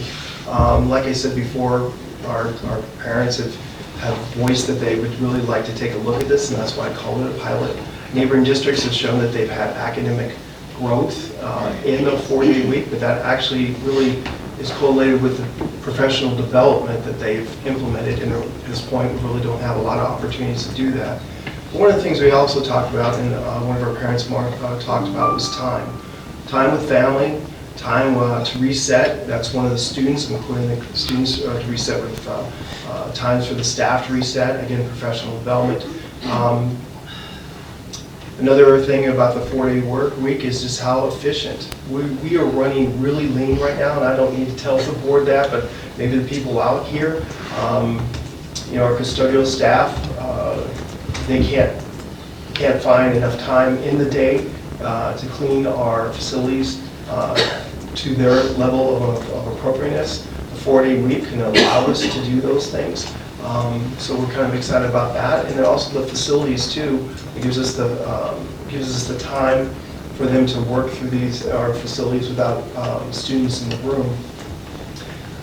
The other thing I would say is that, and again, there's been small increases in attendance. That varies, and I know the data does, but I think that's just what the district is and how we set our expectations in regards to students attending. That's our whys. I mean, that's a lot of. Why is this covering all the way from, I mean, I assume K through 12, as opposed to going, okay, let's try it with the high school, if we're gonna try it. or we're gonna do it with the high school. Right. Because those students can handle Yeah. some difference, not all of them can. Well, There's issues with So, sleep time and so forth. right, absolutely. So one of the things that we proposed through the committee was we proposed two schedules, A and B schedule. I'm recommending the A schedule, which is very similar to what we're running right now with the additional time that we have to make up our instructional times. But the real reason when it comes to why you won't split that is a lot has to do with the busing. And another thing too is why I'm recommending the A schedule is because we can get those older kids home for childcare. They can help out, watch their brothers and sisters. That's assuming that there are older Right, children. assuming, absolutely. When you got old and younger children, that's a big issue. Right, right. Well, that's why I'm not in favor of the B schedule, because that would release the elementary kids, and there would be no one home. So Well, at least with this, that kind of addresses that. In households with just younger children, it doesn't matter. They don't have the other ones to be. Really great point. So, I mean, we already had one person talk about that tonight. Well, I can tell you another At thing. least one. Another byproduct that's happened whenever you have people that are available, that are not working on a Friday, and what I've seen is that the community has a tendency to wrap around those people and assist those people in whatever ways. And then we've talked about base program. Need for, if there is a need for, and I get it, there's an expense to it, but we're trying to address those needs as they come up. The problem is we haven't been able to sustain a base program at all of our elementary schools as it is for Right. before and after school. How or, until I know that we can absolutely 100% do base for little to no cost to the parents. Right. So I would tell you with that, again, it comes down to the parents' needs and wants. Sustain comes because we want it to pay for itself. We need those parents to invest into that program and bring those kids, and that pays for those base programs. Invest. I don't understand it. Can I just add one thing? I apologize to jump in. It was mentioned with the zone change conversation and other things, what are we doing to get ahead of this? What are we doing to be proactive? One of the ways that we look at the 4-day school week is taking back a little bit of control of where we are cutting. We've been in a pretty tough financial situation the last couple of years. You guys are more familiar with that than anyone. And we believe that this creates some operational efficiencies for us that allows us to do better on a leaner budget over time. And so, Trustee Grissom, to your earlier point, we know that this isn't going to result in a huge dollar amount cost savings to the district. And you bring up some really good points there, but I just don't want anybody to think that, because that's not been my experience. Right, and we frankly don't expect it to be ours. Yeah. But what we do expect to benefit from is increased efficiencies that allow our operational departments to catch up with their reduced staffing amounts. As Mr. Taylor said, right now we have no mechanism for professional development for our teachers, and so even though right now, we're celebrating a lot of great work that teachers are doing in student learning, and we're proud to have been in the news recently for our growth over the last 3 years, but if we continue down this path of having no mechanism to improve our teachers through professional development, work on our curriculum systems, I would not expect that to continue without some sort of a change, whether it's the 4-day week or addressing that through another means. So for me, again, I know I'm repeating what Mr. Taylor said, but it's creation of efficiencies that we're really after, and that's how we're trying to be proactive. I think about it like pruning a fruit tree. Right now, we know that the initial prune is going to be a loss of mass. We're going to see things change, and it's going to feel kind of harsh, but I actually believe that it puts us in a position to get better fruit later on. Yeah, I just worry about the more rural students. There's a lot, I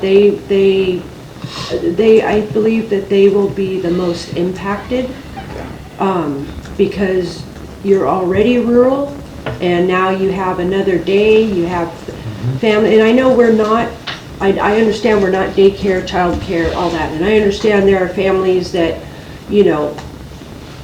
this would be great for them and all that, but we do have a large rural population, and I also am aware in this instance with the 4-day week that the behaviors escalate. They do not get better. So that is not, I know no school district that went to 4 days that could honestly say behaviors went down. So with that, we already have a hard enough time trying to meet the need that we're required by law to meet for those students. And you know, how if it happens, and everything's an if, right? If the escalation did come, then how do we meet that? We have a hard, I mean, we just had to do another MOU because there's nobody in our area. I mean, there's school districts that have had to contract with people out of Florida to provide services because there's, you know, we're slim pickings anymore around here for stuff. Well, and that is another piece of it, and I want to acknowledge and appreciate the point about rural students. We know that there will be those who are put in a tough position if this is the direction that we go, and I don't want to gloss over that at all. You know, but speaking to how difficult it is to find certain staff members, that's another kind of increased efficiency that we would expect to find in this sort of a system, is that it makes it more attractive for those highly specialized people. Except for paras and them are more like what we heard earlier, they're not really the teacher or anything, they're like the classified, you know, or, sure. You know, so their hours are different, or, I mean, there's just a huge impact. Yeah. You know, it's a huge impact. Some people are lucky enough, blessed enough to where it wouldn't be a huge impact to them. But, you know, our district is changing, right? We're growing out of those things. We're finally getting to the point to where we don't qualify for, you know, the food program and all those stuff because the community's changing, right? But we still have to remember the community that exists. In the background. Yeah. Well, and I respect your comments, absolutely. My background, as you know, is special education, and 4 districts that we dealt with, the 3 districts I've dealt with, I'm a special ed director. And you're right, there are some challenges when it comes to behavior, but again, with anything, you read and adjust, you try to work with the parents, and you work as a team, and you solve the issue as much as you possibly can. And your concerns are real. I mean, we had some kids that were, you know, that had behavior issues, but they had behavior issues on a 5-day week too. Right, you know, right, so, yeah. So the escalation of it. So my other question also that we heard earlier was only 1,695 respondents to the survey. And out of those 1,695, do we know how many were students, how many were employees, how many? So we didn't ask them that, we just... Yeah, well... Oh, okay. We have the numbers of each of them. They should be broken down by category there. Because they all got different surveys. Yeah, I didn't see 1,660 that were sent to parents. If you go, there's a long list. It looks like there were 556 students that responded to surveys, and then there was, I'm doing math here, 485 staff members that responded to surveys. And it's on the, I got it. Okie dokie. Yep, I But got I it. want Okay. to make it very clear, and I'm going to give Rebecca here a lot of shots out. I think it was 5,064 parents that we sent to, and we sent numerous reminders. And then there was some issues because it was on SurveyMonkey, because we're trying to protect people's privacy, is that it was going to their junk file. And so we approached that, and then we made Rebecca available when it comes to parents that did not receive it. She would personally send them a link because we didn't want I kept track of every single one. everyone, we have that information because we wanted parents' feedback, 100%. Do we want more? Yes, absolutely, wanted more. But as I talked about, when we do statistical analysis and we look at a population, 95% competency that because of the numbers we had, you know, with 1,600, we only need like 700 to get to that point. That plus or minus 2, we can project that out of 10 parents, 6 are going to say yes, 4 are going to say no.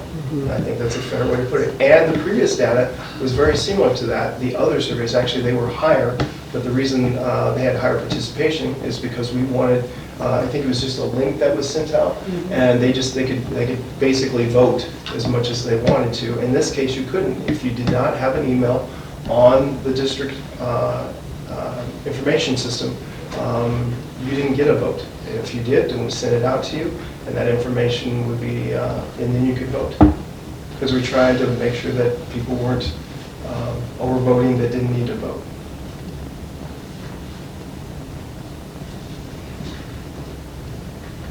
So if they didn't have an email on file, we didn't reach out to them, or we did reach out to Yeah, but them? neither did the rest of the community that isn't parents. Well, I felt like this is a parent I decision. understand that there are also parents of kids that will eventually be in school. Agreed. That aren't in 100%. school yet. Absolutely. That this would affect, so. I agree, and that's a really good comment. Do we know, what happened, how did we segregate if we had employees that were also parents to students in the district? Where did we put them, under staff or parents? So they would get 2 votes in this case because we would send out. Really?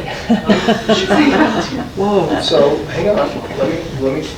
Okay. Because of the staff, because you want to differentiate the two. They are a parent and they are a staff member, so I don't know how we're going to pick that apart. And again, now. Well, they're a staff. Yeah, well, The student is only a student because typically they're a staff member. It's the same thing we saw earlier with the numbers at Well, to me, the parent in that case is a more informed voter than anything, because that parent is there on a regular basis, seeing what those kids look like and what that school looks like on a regular basis. So they're a very informed voter, just know that.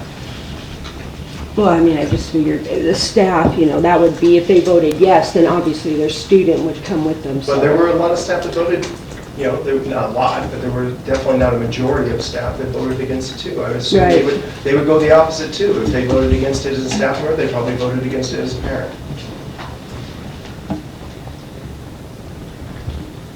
But you're basically making everybody a statistical Well, you have to ask. multiplier. You have to ask, and that's what we did, and we wanted to get as much feedback as we absolutely possibly could. And again, I want you to know this even came to you guys because initially we did do surveys, and parents were in favor of it, the majority of parents. That's a democracy. I get that, but We then don't have from a there, democracy. I get that, and then from there, what we do is we form a committee and we take a real serious look at this. Because just because the majority wants it doesn't mean it should be right. Right. And I'm trying to tell you, we've done, and you guys have kept you informed all the way. We've done research, we've met multiple times, and the committee feels like this is the best way to go at this point. I have parents that contacted me and said, I can't find large amounts of evidence for positive outcomes. So again, in 3 different districts, and it really depends on the district and what we do to put those things in place to make sure we do well. If you're a 5-day week and you do well in a 5-day week, you're probably going to do very well in a 4-day week, and it's vice versa. Yes. Can you get into the comments on the staff? Well, it's still an experiment. I guess it's mixed. Oh, yeah, but They can't get into any of them. I can get into 2, but I don't know how much staff. Post Falls has rural, but there's what? Oh, sorry. I know No, Zone 5, I walk I a have lot to of it. approve myself because of Zone the 1 is spam that also we big, get. it goes from Oh. Montana to So there we Rathrum, go. mine goes from Washington to Rathrum. Yeah, You did. I got in. Okay. There are people I on can long get it. roads that don't, right now aren't getting bus service Yeah, that work. that's the parent. I can get And the now you're parent, throwing I this can in get on the top, staff. there's one right there, she just raised her hand. So all 3 On districts. top of, Right. This one?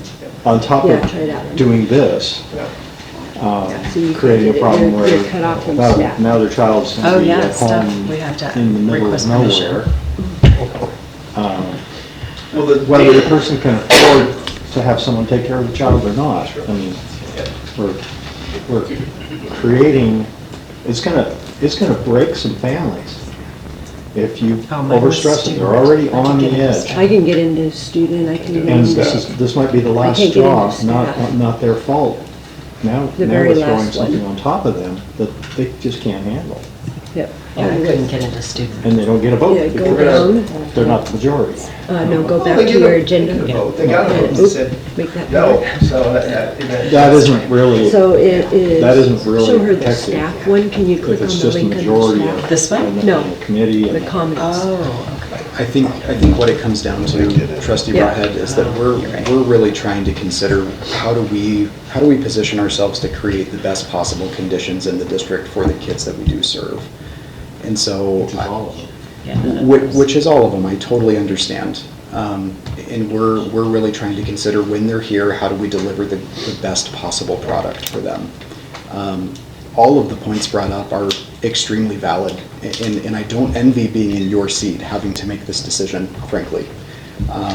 But I do know that we have worked really hard to bring you the highest quality information on what we believe is the best choice for what down the road can position us to have the best quality educational environment. So I think that we can spend a lot of time talking about surveys and votes versus opinions and things like that, and ultimately we wanted to make sure that our recommendation to the board was informed by as many opinions in the community as what we could find. And predictably, they're all over the board. Which makes sense. When you got 60-40 splits, it absolutely makes sense. It's not an easy decision, as Jake says. 60-40 the 60 shouldn't win if it's firmly the authority. Right, and I get it, but that was the driving force, just know that. Jake, I do want to commend you for the amount of work that you did put into this with the evidence gathering, etc. I do appreciate that. Yeah. Because this is more than we've ever had before when this was brought to us. So that is super appreciative, super appreciative. I'm still a little frustrated with kindergartners having to go the extended day, especially given we're only funded for a half day with the kindergartner. And the reasoning behind it is apparently bus routing, that it's not going to work on the bus routes. And so that's frustrating to me because I don't see why it wouldn't work, but I'm not the one with the program. I mean, I'm not opposed to a 4-day school week. Personally, I'd like to do year-round schooling, but that is a concept that we're entertained here. So we won't go there, but we can not this year. Not this year. Not this year. No. But homeschooling. I wish we could do that. Well, but I would. I mean, I'm not opposed to 4 days. I'm frustrated and opposed to kindergartners sitting in class for that long. And I do also agree with the fact that when you have children with behavioral issues or cognitive development issues that we are managing on behavior plans, what are we asking of them? Putting them in this situation. We don't have a behavioral school, which was something that we did toy around with, to where their structured learning would look completely different than general population of education. So it's just, it's challenging. It's very challenging. It absolutely is. I can tell you that if we believed that it would negatively impact the vast majority of our students, we wouldn't be standing here. And Trustee Thompson, frankly, I share your frustration with the bus route situation, but that is no fault of anyone's. And I understand that. I understand that it's no one's fault. I don't understand why it's the problem. That's all. So that's okay. Okay. Yeah, we. If I can speak to that for just a moment, it's really just a matter of miles that we have to run on a bus. Right. I mean, even if we added drivers, added buses, added bus routes, it takes a certain amount of time to do a route around Hauser or a route in Bayview. And so we're really restricted by that time as long as we're on double routing. Given the financial situation that we're in right now, it would not be feasible to switch back to single routing. We would have to add back too many staff in buses. And I don't want to pretend like I know all of the details there at all, but I know that it's not feasible for us. And I appreciate that. Yeah, I do. And that's what's been conveyed. Yeah. So I accept that. I just don't agree with it. Sure. That's fair. Yeah. Was there a reason we can't see the summary of comments for the staff surveys? Like, we can see the ones for parents and students, but we're all locked out of the summary for them. I give it to him in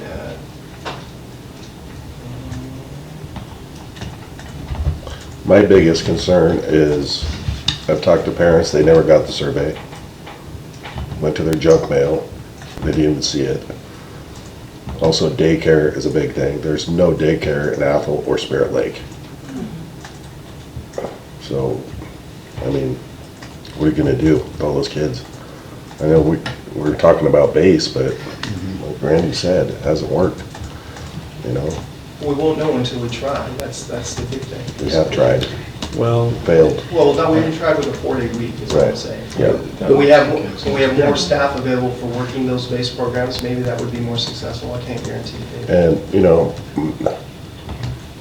also, I didn't even know this, but you know how many people we have living in cards in this community? A lot. More than you think.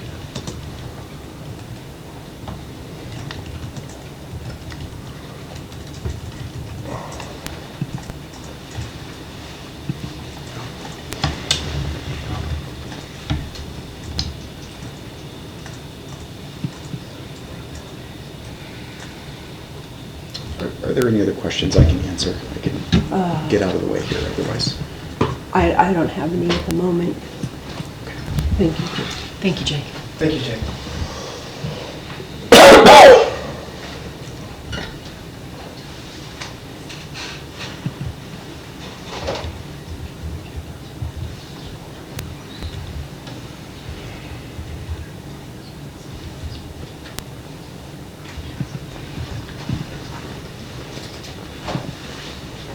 Go ahead. Can I speak to the BASE program? Yes, you may. Okay, so we do have plans in place for a Friday BASE program, north and south. We are hoping to either utilize the commons at the high school or the middle schools for that program. Our BASE staff will be losing hours with the transition to a 4-day week, so they'll be the ones that'll start the staffing at those north and south sites for children. We also are anticipating that we'll have paras and some other classified staff that will want to make up hours as well that we can utilize for staffing for that. I don't have any doubts that we would be able to run a north and south program. With them being in a bigger area, we will be able to accommodate more children than our current BASE programs can in the individual schools. We would love to be able to get the programs in the elementary schools, at all of the elementary schools again. The problem that we have is finding someone that wants to work a split shift during the day to run those programs. That's been our biggest challenge. And also we have surveyed parents at those schools. The schools that don't have it currently are the ones that have been able to find other solutions. So that's just speaking to that currently. We still are planning to send surveys out to seek the need and try and hire staff, but finding someone to work that split shift to run the program at each of those sites has been our biggest challenge. I don't anticipate that to be a challenge at all with our Friday program. We haven't finalized the staffing number or the cost of it at this point in time. The number initially floated was $35 a day. That would include breakfast, lunch, and snack, so that we're ensuring that children are fed during the day. That's not something that's currently part of our BASE program now. But knowing that that is a need for children, we wanted to make sure we included that. I also wanted to say that we would prorate like we do for our BASE program for siblings. So it wouldn't be a straight 35 per kid. We would be able to prorate it. We do need the program to break even. And so we're working on the numbers to finalize what the tuition or fee for that day would look like based on the need for the service. Do we have anyone that can pursue grants for a BASE program? Because there's the after-school program grants, there's also the child care expansion grants that's targeted for school employees. But there are grants out there for after-school programs on school grounds that if we can acquire grant funding that would cover the cost, we can give that offset. to Yep. parents. Yeah, absolutely, and that's something I can definitely look into. Okay. It, Because like Marsing, American Falls, and Treasure Valley, they've all accessed these grants. Yep. So I think it would be beneficial. I mean, even if we don't pursue a 4-day school week, which I'm not saying we're not, I'm not saying we are, we haven't voted, I don't know where it's going. Yep. But for the base programs that we do offer currently, we should still be going after this to help give that to our parents. Yes, I can absolutely look into it. Okay. May I say something on the base program? Somebody, a parent who's used it for 3 years. Is that possible? No, I'm sorry. Okay, all right. But you are more than welcome to email us. Okay. Okay? Oh, that's, Or you can come back to the next meeting and offer comment and public input. I'm sorry. It's all right. Thank you. If they're gonna have base at the high school in Spirit Lake, how are kids from Apple gonna get there? Are you gonna bus them? Because I thought we weren't doing buses on Yeah, Fridays. no, we're not doing That's buses. what's To being address that, we discussed. would give the parents a choice of where they would enroll, so north or south. The cost of running programs at each individual elementary school is cost prohibitive for what we're trying to accomplish. And so by being able to consolidate it at a north and south site, we're able to serve more, have the staffing centrally located instead of trying to staff 6 individual centers. And so that's the premise behind that, is we're trying to serve as many children as we can. It would be considered a separate program from the existing programs at their home schools because for Idaho licensing requirements, we would have to license that specific site. So they would enroll in base at their school and then they would enroll in base on Friday. It would be kind of a separate program for them. We have everything set up as far as the billing system and all of that. My coordinators are 100% behind whatever they need to do to make this work. We have 3 coordinators currently. We would need to hire more staff. We absolutely would need to hire more staff in order to serve the amount of children that I anticipate would enroll. But there has been a lot of thought and conversation and what do the schedules look like? How do we staff it? Like, all of that stuff has already been had with that coordinator team to make sure that we're as successful as possible with the program. So there isn't enough savings going to a 4-day week to pay for taking care of the kids on Friday? I would say no. Okay, so that's an absolute. Yeah. It doesn't. And our base program is self-sustaining. It runs completely outside of the general fund. It's in Fund 232. And so the tuition that we charge for our families to attend base basically pays for the staffing that runs. But we already have one person speak. He's got 4 in his household, 4 jobs going, right? yes, sir. 4 jobs already. You're taking the risk. I have 3, my wife has Yeah. 1. She commutes an hour, kids, A couple, and 3 kids. a couple $100 out of the budget if someone was doing that. I absolutely understand. Going to- I do. I pay childcare myself. I mean, that's what unfortunately is a reality of working families, right? I've had to pay childcare.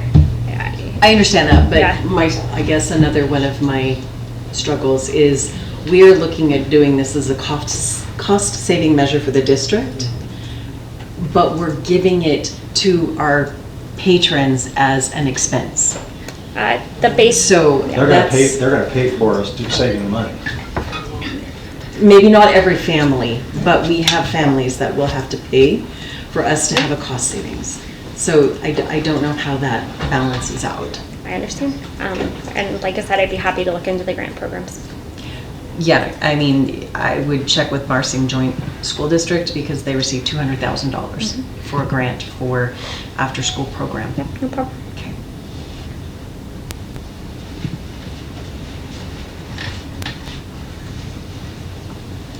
Was there a reason that we didn't mimic Post Falls? I've seen that comment over and over. Yeah. What was? Busing was Oh. the issue. Yeah, they only have 85 square miles to bus, and we have 400, so busing. Right, well, I don't think it has, it might now, but we always sort of kept in line with Post Falls, Coeur d'Alene because of K-Tech. Yeah, and So- K-Tech is not impacted. We've already contacted them, so. Because we're that starting was- at 7:30, so that's when they start. Yeah.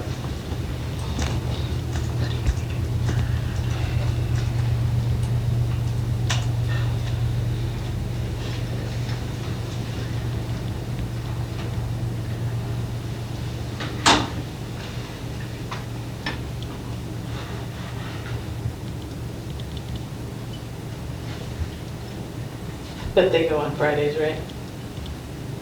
They go for makeup days. It's not all the time. They're on a 4-day week too.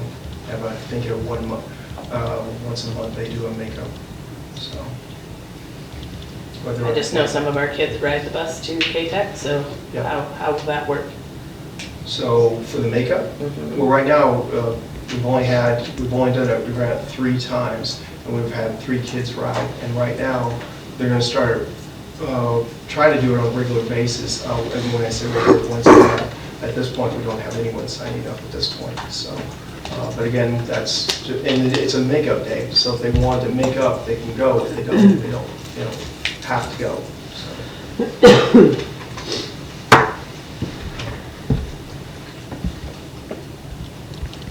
Would there be any advantage in the mathematical model of taking some of the kids have Friday off, some have Monday off?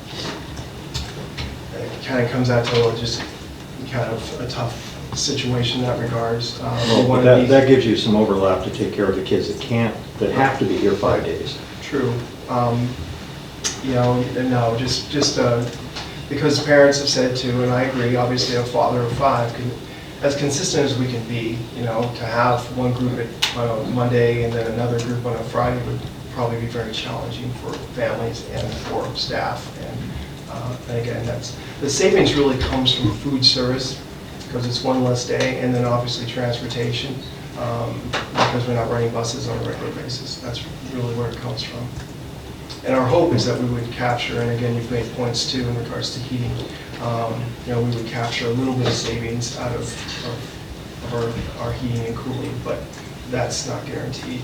How much does our general fund supplement the food service? Good question. At this point in time, there's enough fund balance in the child nutrition programs that general fund is not providing any support, and it hasn't for several years. I anticipate in the next 3 years, potentially that we will start subsidizing that program. Right now, there's about a $400,000 fund balance in there. So it's self-sustaining at the moment.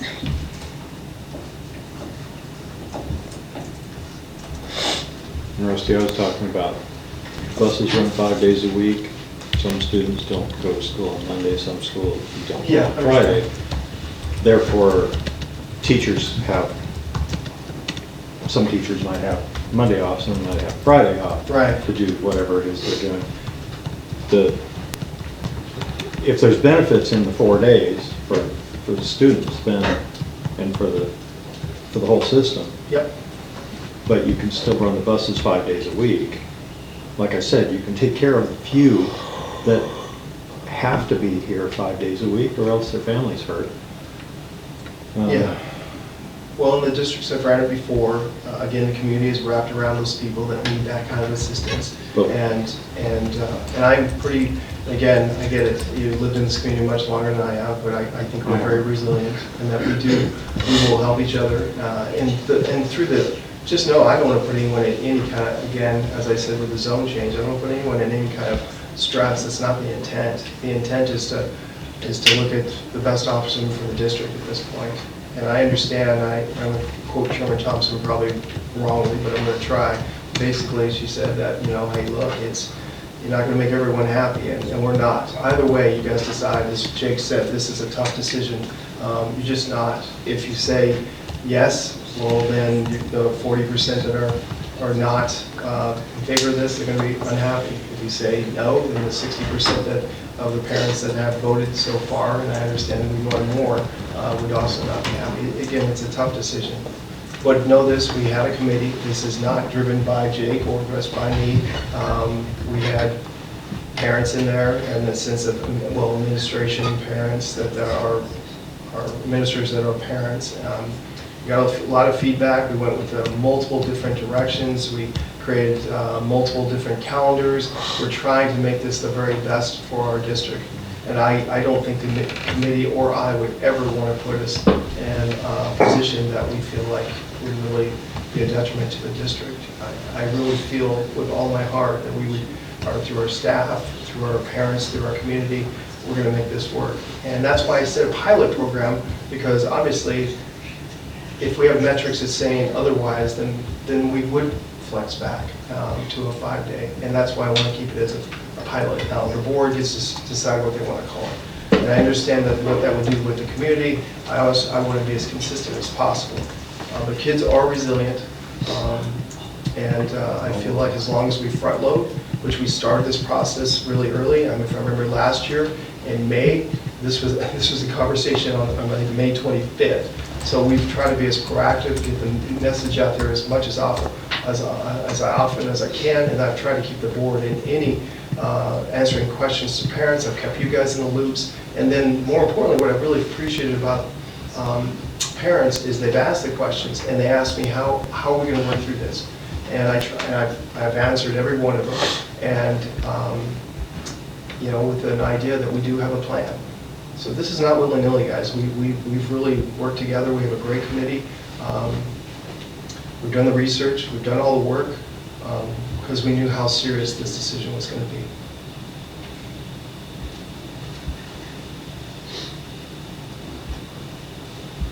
Serious, but is it necessary? That's the question. It's important. Well, necessary, so let's talk about it. So the 5-day week at this point, there is no potential savings in the 5-day week at all. And I don't want to make it all about money, but there is no potential. On a 4-day week, there is potential, and that's very clear. On a 4-day week, we have professional development days that we would develop our teachers, our staff members, our classified staff, which makes our professionals better at their job and trained. I mean, you understand this too, because you're craftsmen, and obviously when you learn certain skills, it makes you better, and that's our hope overall. There is an attraction too with the 4-day week, and I can speak for that from the previous districts I'm at. We want to recruit the best teachers that we possibly can, and my hope is that we will.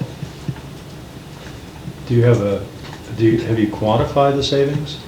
Or is it just there's a savings? Well, that's a really good question. So quantify it. On an average, and I spoke to it before, it's between 1 to 2% savings on an average. Now, that really depends on the district and what you're going to invest your savings into. If it is about, again, and I think we're all on board, we want to maintain benefits, and we also want to try to keep classified as whole as possible. And if not whole, then they have an opportunity to be whole, as Jessica talked about with the base program, to work additional hours. So to give you a quantified savings, the average I will give you, and that's the best I can do, is between 1 to 2%. And again, that quantifies to about $500,000.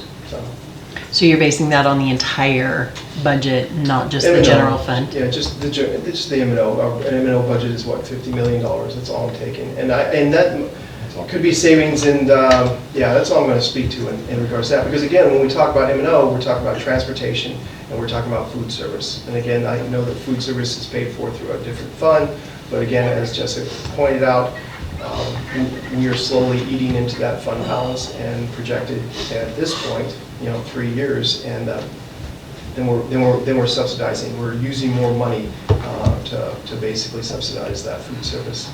I saw emails from parents that said, I'm going to have to pull my children and go somewhere else.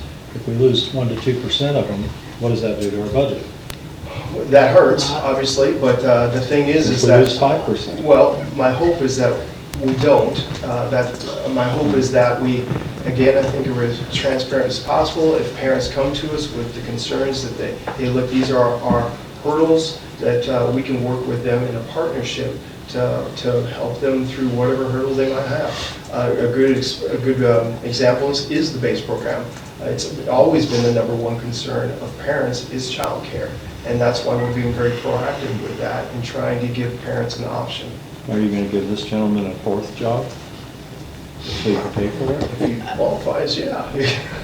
You asked if he got a job. I mean, He's got 3. Yeah, I get it. I get it. Give him a 4th one. Yeah. I would tell you in this case, again, we work on a case-by-case basis, and this gentleman's situation is noted, and definitely by all means, we'll try to find ways to work with him. But he presented, he's one example, he Yeah. presented himself. Yeah. We had one example, and again, we have 4,600, students in our district. So again, that's a unique situation, and hopefully we can work with him to figure it out. What's unique? What situation is unique that you said? Well, because obviously, and again, I'm Are not going you to speak, saying I can't can't speak work? for him and his family and his needs. We all run into family obligations, and I feel for him. He's made a really good case with me too. But the bottom line is, we still want an opportunity to even try. We haven't even tried this option. I think if we work together, I think we can hopefully figure out, hopefully come to a resolution and help him and any parent that is in a situation.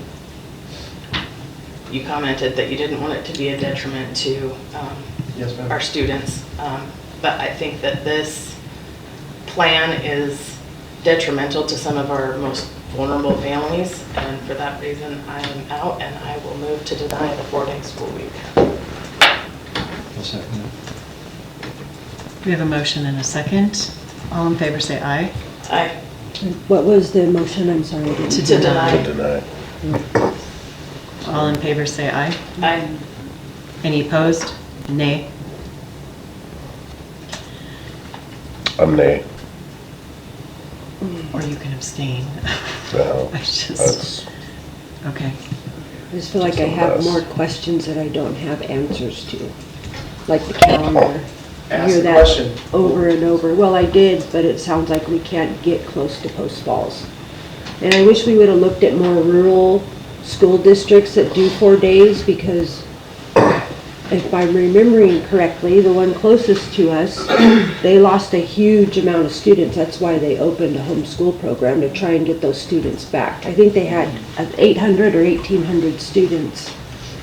So I do want to speak on the calendar. Right now, currently, Post Falls is starting a week later than us. That's it. And they're getting out a week. They're getting out a week later than us.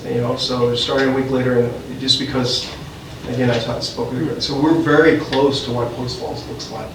And as the other school, I can't speak on that. I'm sorry. Well, that's why I asked if you looked at a school district that looked like us with a large rural population,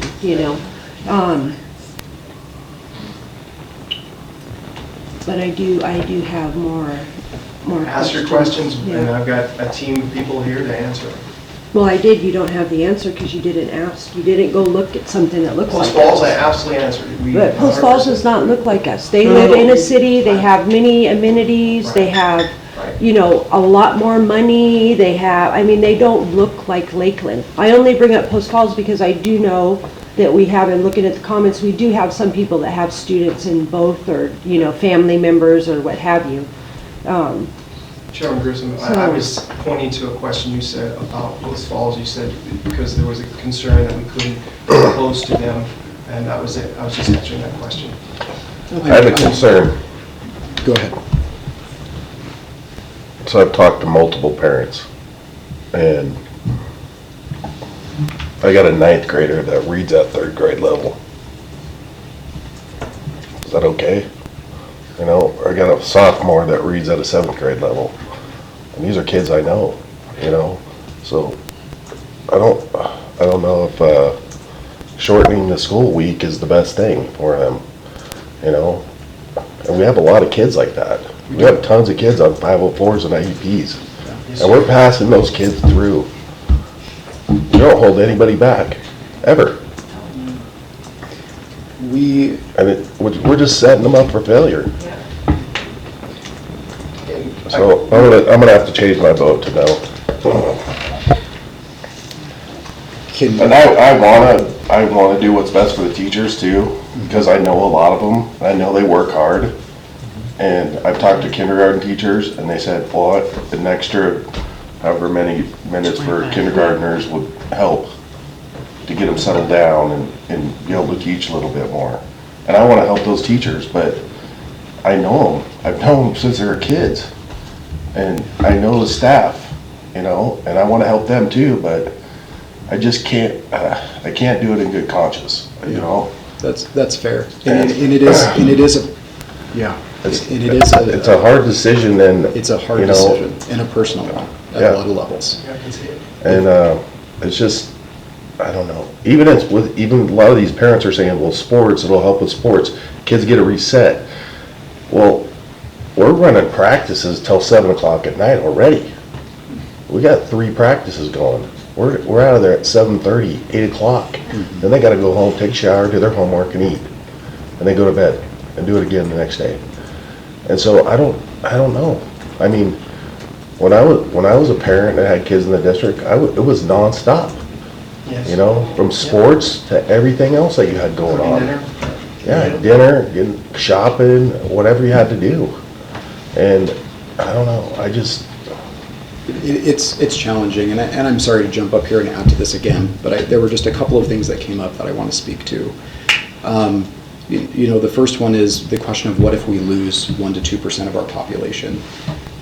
This is purely anecdotal. I don't want to pretend like I have data behind this. Sure, yep. School choice in Kootenai County and in Idaho is a very real thing for us. And again, anecdotally, you know, speaking from the principal seat and now as the assistant superintendent, we have a lot of people who call and say, when will you decide on the 4-day week? Because I have a spot at Hayden Canyon, or I need to get my open enrollment in at Post Falls. And so I want there to be an understanding that as much as we might risk losing some families, and again, I do not mean to gloss over that at all.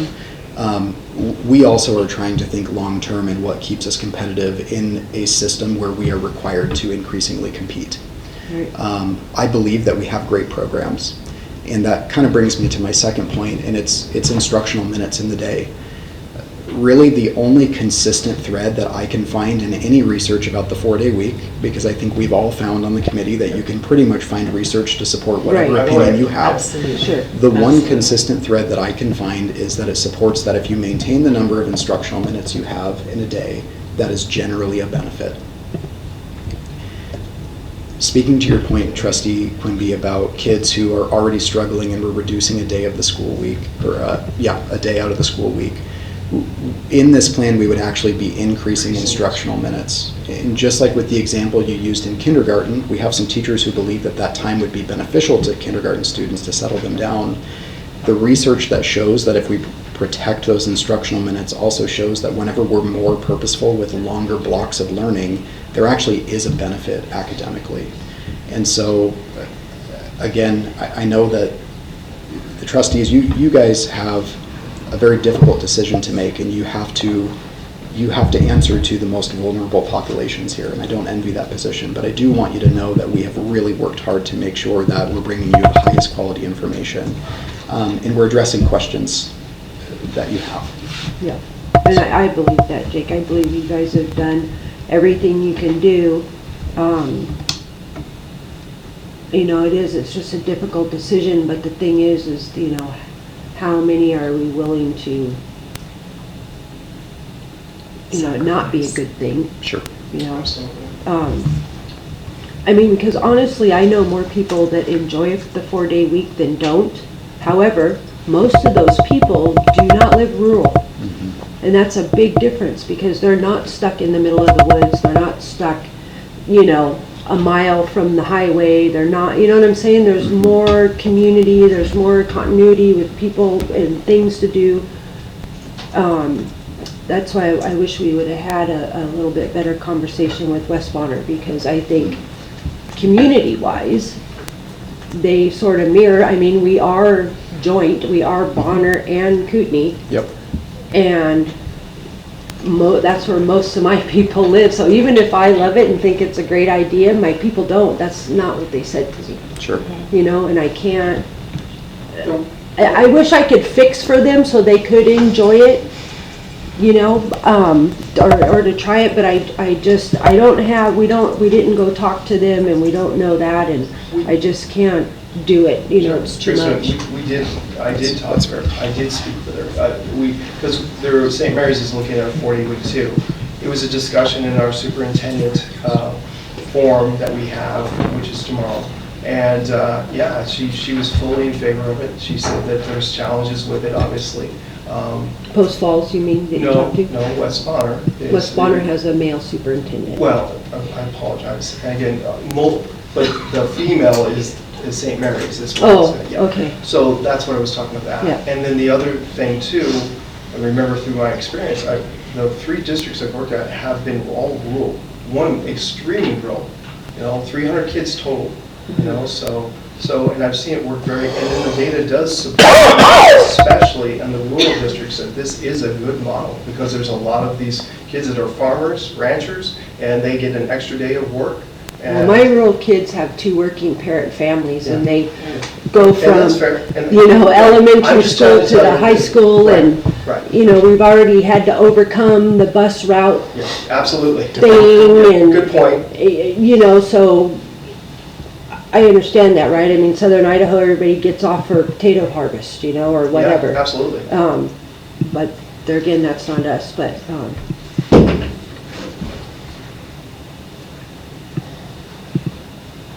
yeah, I don't feel comfortable moving forward with it, especially as a pilot. I think if we do it, we just need to jump in and do it, because I think something like this is going to take a couple years to even get used to. Yes, ma'am. And I think our calendar needs to stick more closely to what people are used to, which is after Labor Day. That's a big holiday for, especially when you're in this environment, winter's coming, that's like where you do the change, it's like, okay, now we're back to school, back to work, winter's coming, We can make that adjustment. Yeah. We can make that adjustment, but we're just going to have to adjust where our high schools are doing their graduations. That's it. That's what's holding us in that area right now.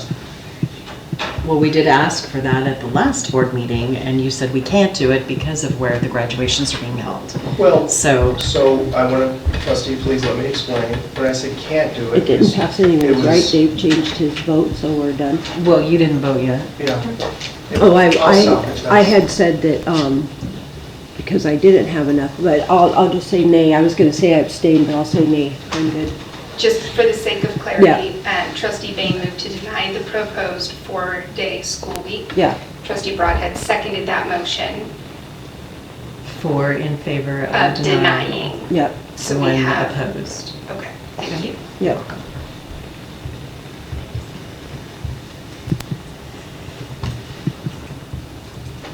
Now, maybe we can bring it back at a later date or something when we get calendars and base and all those things that our community needs to know, Maybe we'll look at it again. So we include all the parents. Can we, at registration, ask them if they prefer a 5 or 4 day? That way we get all the parents involved, not just 1,000 or whatever it was. You know what I'm saying? Yes, sir. Something like that. Or have a check mark in Skyward. Add it to a tab or something. I don't know. I appreciate the recommendation. And I want to thank the board. This was a very tough decision. Thank you so much for your consideration and your questions. I think you really did your work, and I appreciate that.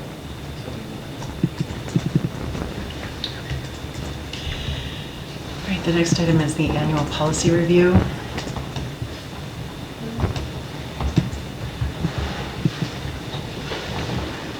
There are annual policies that we're required to review annually. And that has sort of fallen off because of all the different transitions within policy committee and different movements, etc. So in talking with Sarah, clerk, about this, to get us current and caught up, these should all be reviewed prior to the start of the new school year, so before July. So hey, we're on the ball right now. I would like to point out, because we did not have this discussion, Sarah. The 7,000 policies, anything to do with funding and finance, those do go through Jessica because that's her purview. So those ones, she can take a cursory look-see and see if there's anything that needs to be changed or that she'd like to have improved. And then those can be brought forward to the board. So aside from that, we have all the 1, 2, 3, 4, 5, 6, 7, 8, 9, 10, 11, 12, 13, 14, 15, 16, 17, 18, 19 policies. Well, actually, she should also review 8245.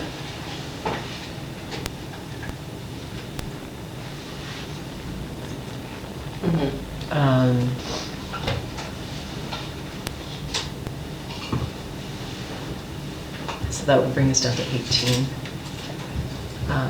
So Sarah was going to have us draw straws so that each one of us could review the policies to see if there's anything that, as a trustee, we feel needs to be addressed, modified, reviewed. Oh, this is the Legit. game. Yes, it's legit. Some of these are pretty heavy. There's no real gentle way to do it. So I'm just going to request that we draw, and at the end of the evening, we will exchange your lovely popsicle sticks for the policies. And if you could make a recommendation to either approve for the year or return it to policy committee for adjustments, that would be most helpful. How many do we need So for that would each? be, that would be 15, so 3 to 4. Do we know where we got this list of these annual review policies? Yes. That is the most recent list I can find, and that came from Paisley's files. Yeah, Lynn created it to help keep us on track. Because I think there's more than typical. Take 3 for the moment, and then we'll pass it back down because there'll be extra sticks. So the ones that we have to actually review, we had a list that we wanted to look at, but the ones we have to actually review are in policy 1303. And we can look at these, but these aren't actual annual review policies. These are more, I believe, than what we... I believe within these policies, though, I get what you're saying. Yeah, within the policies themselves, it does state that the board will review these annually. This particular policy annually. Okay, well, we need to put 1303 on there then, because that is the annual review policy. Makes sense. That's a good one. So should we assign you 1303? Yeah, sure. Okay. Wow, there you go. So you have to take 4 sticks, Ramona. Yep, okay. And then pass it back down because we'll have to take another one. And Randy will be the lucky bird. Or maybe Randy and Jeff, I'm not sure. Here, wait, 4? 4. 1, 2, 3, 4. Oh. Did Dave grab Okay, so another there's one? 20 in here. Dave, how many do you have? I'm making sure. Yeah. Watching Looks you. like Dave's got 4. I want more. You want more? No. By all means, my friend. You get to watch paint dry, Dave. If we need to adjust after this, we can absolutely do this, but this at least keeps us On track. on track and somewhat in compliance and making Thank sure we're doing what we need to do. Does somebody have 2420P? I do. I'll switch you something here. Let me see if I have, because I have 2420, so it's like You might I as well need do the the... P2. Yeah. Does somebody have chocolate with caramel? Yeah. I got some. I'll trade. I got suicide. So let me see. I have, well, all those go to Jessica. That sounds like. Yeah, I have 4 for you, sorry. 55. Oh, how about a student dress, Randy? should- Would you like student dress? That was for- remote. I thought we did hazing, harassment, intimidation, bullying, and We cyberbullying did. this year. Well, Yeah, okay. I think some of these, It just didn't get. we looked at them and we were like, yeah, they didn't get uploaded or whatever, so we're gonna go back over. I gave you inspection of school facilities. Okay. So, you can give me one. Is the hazing? No, it still has to be done annually, it just, it Yeah. was reviewed more recently Yeah. than 2024. So my request now is if you can hold on to your popsicle sticks, and then I will exchange them for the actual policies when we're done with the meeting Okay. today, so we can continue. Here, I'll give you an easy one, Code of Ethics for the school board, which we just did that one too, so. We did. A lot of these, I think, just something happened to them, yeah. That, and I did share that with her, but instead of having her try and Find the new one, yeah, because it has to be done annually anyway, so we might as well. Right, but for the Hit 'em all. record, the majority of these were done, but we They're don't not know what updated. happened to the list, so we're just Yeah. gonna say, yep. And maybe we can find them if we look, with our own. And I need one other, or I'll just write it on something, so I won't forget. 1303. I wrote it down, I have it for you. Oh, you have a popsicle stick for me? I Oh, you have a just- note to okay. assign that to you. Thank Okay, you. perfect, thank you. Write it on the other end. You could jot it on the sticks. Call it good. So that was an action item? It's in Oh, action items. yeah, it is in an this action item. discussion items, but we took action, we divided by. Yeah. We did. I moved to divide it. Okay. A second? Proportionately amongst us. I'll second. Okay, Jeff seconded. So we have a motion and a second. All in favor, say aye. Aye. Any opposed? Hearing none, the motion carries. I did have the, in January, in December, we were going to have the crisis response plan review. We must do that in executive session. Yeah, did we remove it off the agenda? Well, what happened was the meeting was canceled due to the windstorm in Right. December. Right. And then it was never brought back. So we need to pick a date, time, and a place. But it is open to the public on this agenda. I checked. Oh, you did? Yeah, it's Okay, just yeah. for you. Okay. I checked with her. I'm like, oh, please tell me. Okay. That gives me palpitations, so I did check. Trustee Grissom, I'm on the website right now, it's not open. Okay. I thought it was, I was like. Yeah, no, thank you for the panic because, So we do need, this is something, here's another little dilemma. This is something we do have to review annually. Typically, we do review it before we enter the school season. So my suggestion would be, instead of trying to do it now, right away, and then just have to turn right around and do it again in June, or do you know? The Muffin Man? Oh, jeez. Which one are you talking about? For the life of me, I cannot remember if we did it May, June, or July. Here we can look. Last year you did it in May. We did do it last year in May? I don't think okay. Well, we'll go with that. Okay. So if we could look for either a date in May or June to review this, we need to put it on the calendar so we can get it accomplished before being behind the eight ball again.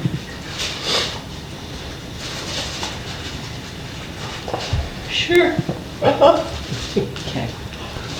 After siesta. Do it as part of our special meeting for May. That would be May 6th. Yep. Okay. What I can say is that the goal would be to not have a special meeting and then just do this as a meeting. Because we do hold it in executive session and it is slightly time consuming. Yeah. So I don't mind doing that if we have the intention already that we're gonna choose to do this on that special meeting instead of anything else. So I don't know why we did May last year, but all the other years we did August. Was it August? And maybe we bought something, or maybe it had to be changed because there was something, I do remember vaguely something Maybe we came with the moved it up so that county. we had a little more time or something. I think it was just because of the administrator turnover. Oh, okay. I remember that it was Oh, important to okay. Dr. Pasley that she had a conversation with you before she left. Oh, okay, I think yeah. you're on Okay. Okay. So then. So should we can do May if you want, but I'm saying it was August historically. Well, I would like to point out that within the crisis plan, I mean, there are policies that do need to be created to support the crisis plan. And Right. that's always gotten bogged down and not occurred. Do we have a list of those? In all fairness, no. The reality is we don't have policies to support the crisis plan. Yeah. Go ahead.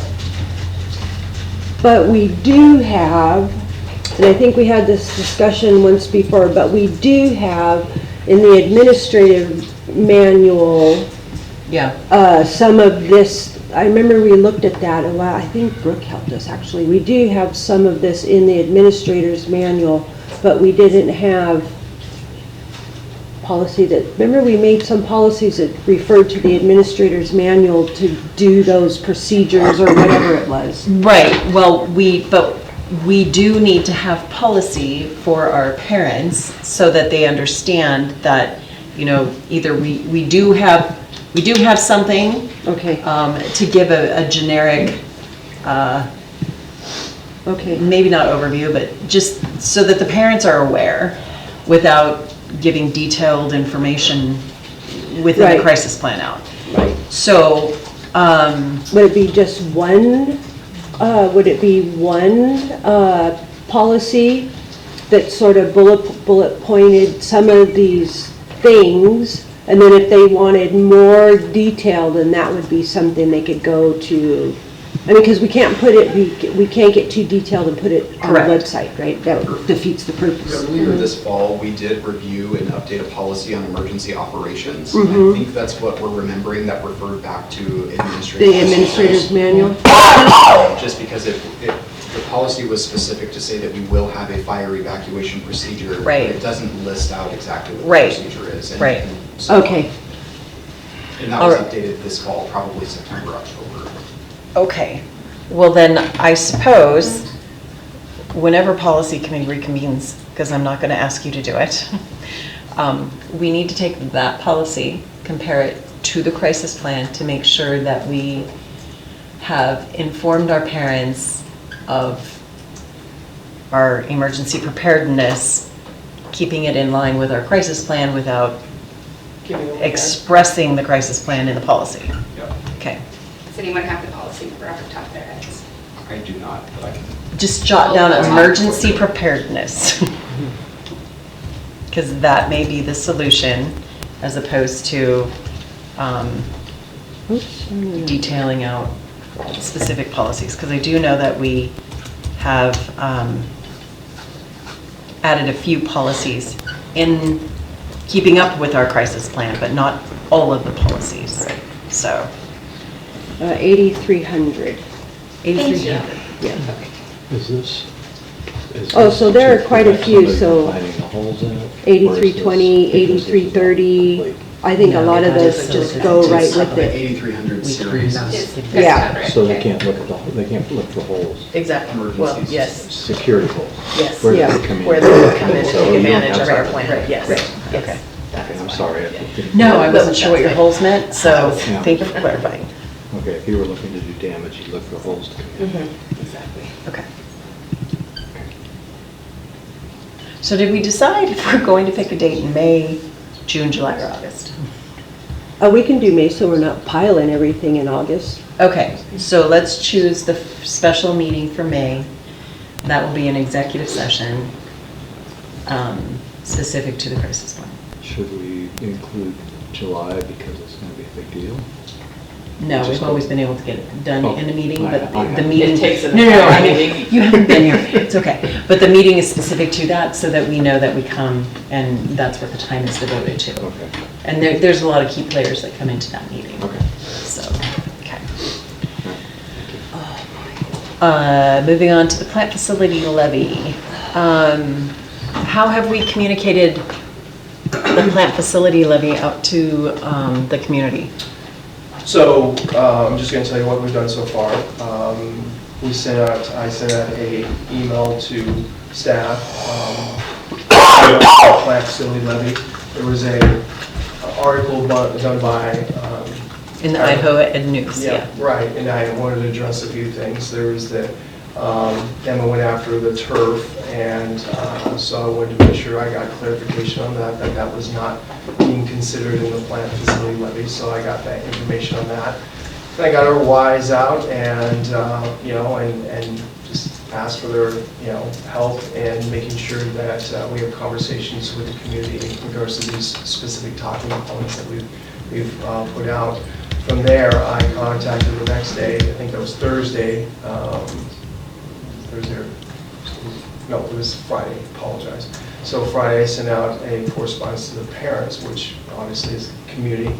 Very similar email, but it was a little bit more crafted for parents in that sense. And again, just if they wanted more information, to please contact me. And at this point, I've had no contact. Well, I had one correspondence from a staffer who said thank you for the information.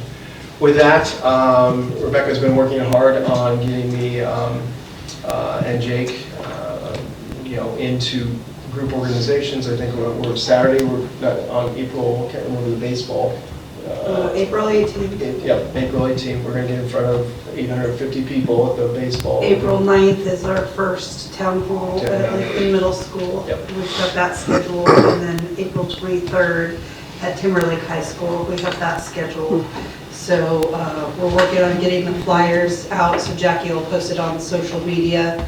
On Monday, a lot of that social media stuff is going to go out. And then we're making a video series where she's come in and take me along, and we're going to, start very broad in the sense of what it is and why we need it, and then we're going to start breaking down and showing people the specific areas where we need to. We need the monies to help update these facilities. So right now, that's the plan. Can we please remember that it's not just facilities? We really need to put buses on that list, and they weren't. They were not, correct. I can. Yeah. The buses can. We're allowed to purchase vehicles with plant facility funds. Do we have small buses? 2. A couple of them. 2, it took us 3 years to get them. Kind of like the concrete.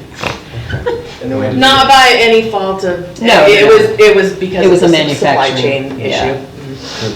Yeah. Mhm. Yep. So I don't know if you guys are keeping notes on the annual policies, but the fire drills and evacuations, it says we need policy. We actually have that policy.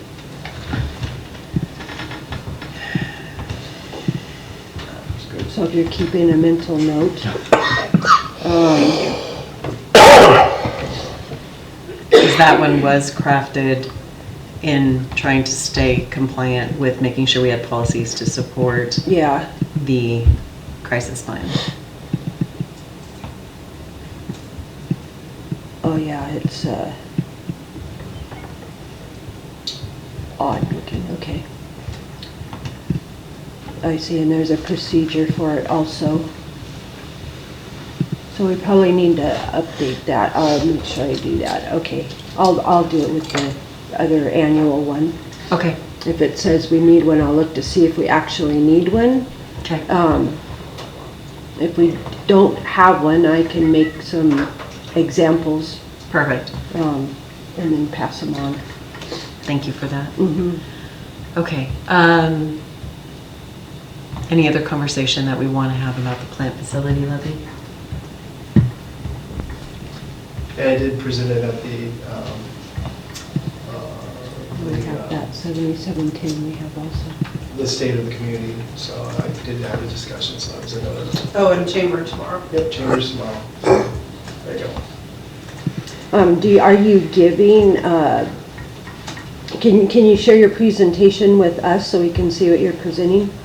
That way, what we used to do is before the superintendent would share with us so that when we're in the community, we're all talking the same talking points instead of. So what I'll be talking about, I already have a specific. Oh, okay. It was when I sent, I think I attached the board on the staff one. I attached Okay. the board on the parents, that's it. That's Okay. exactly what I'm going to go over.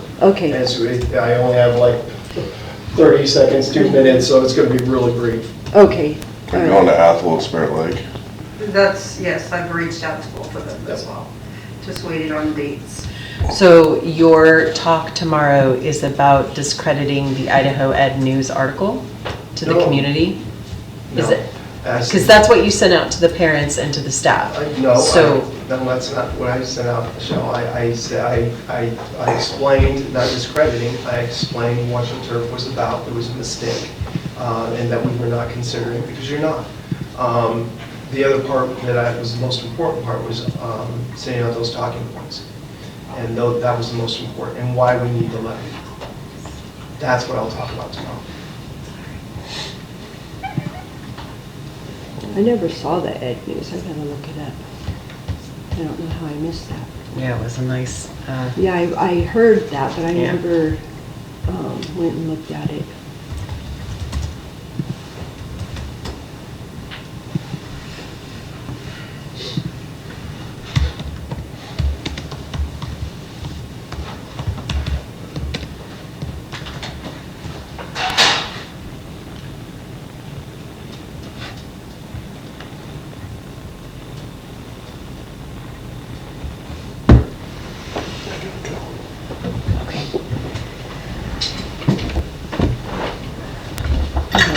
no. Sorry.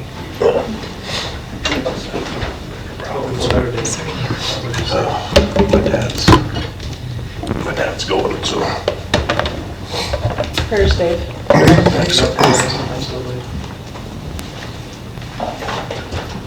Want me to keep your things, your sticks? No, I'll get them. Okay, I can look at them later. okay. If you need help, let me know. I'll help you. I was gonna say, Dave, if you hand those down here, Sarah can send you the list of which ones are Which yours. ones I have? Yes, Yeah. Happy. Thanks. Sorry, Jeff. Sorry, I'm Sorry, leaving I asked you at the family dinner where you're going across the first. I used to work with a guy who talked with a screwdriver in his hand. Over in high school all the time. Maybe you could drop them off. My hands. It's driving me crazy because when she's got something in her hand, I back away now. You know.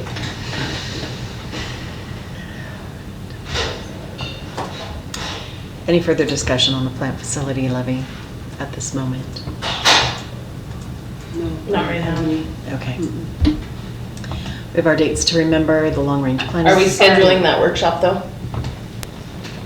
Yeah, maybe. Oh, yeah. What? In May?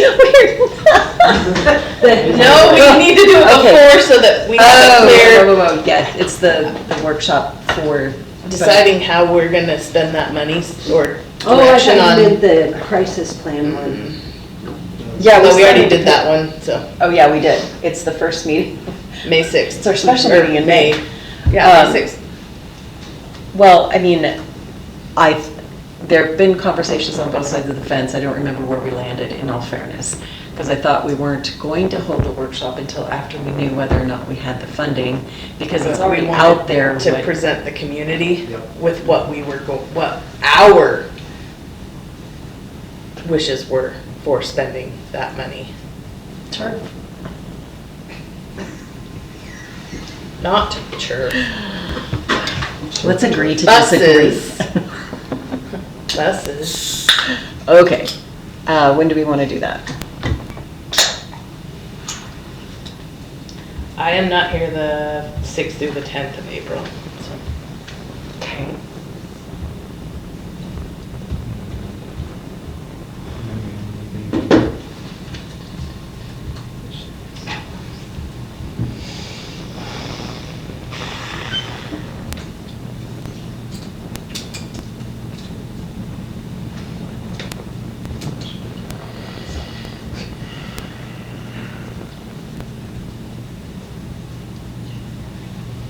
Uh, 22nd of April?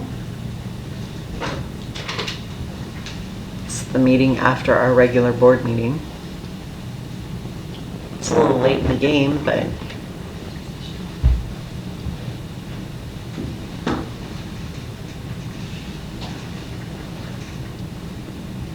or we could pick a different day. I just, excuse me, try to keep it on Wednesdays. What about April 1st, April Fool's Day?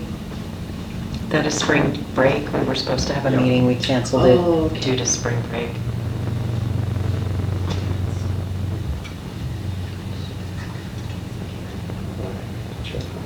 Well, and that, the 8th, Randy's gone. Right. And the next week, the 15th, is a regular board meeting. Right. I could be there on the 22nd. And we already have an executive session planned for that day. For the 22nd? We do? Yeah, it says 6 PM. Yes. And an executive session on the 8th. Okay. Middle. And an executive session on the 29th? Yep. Mhm. Okay, I'm, Elementary, middle school, I just took on this. oh, that's right. Okay. Thanks. We're all cooked. Appreciate it. I'm trying to find out. We're going. I think I picked those dates, didn't I? going Yes, somewhere ma'am. in April. I gotta find that out. You'll need to email those to me. Yes, and they are on the calendar as well. Okay. Would it be easier at this point to potentially replace a policy committee meeting Sure, why not? like the 13th? Well, yeah, that is if everyone's agreeable to a Monday. I'm fine. I'm- I'm fine with that. I'm checking, we're gonna be out of town sometime in April, and I gotta Okay. find out when it is. Gotcha. Sorry. So, while you're looking for that, I'm gonna go to the calendar to go to the, how do I get to that? Oh wait, there's a calendar. Someday, I'll get it figured out. Okay. Hopefully she's got it on there.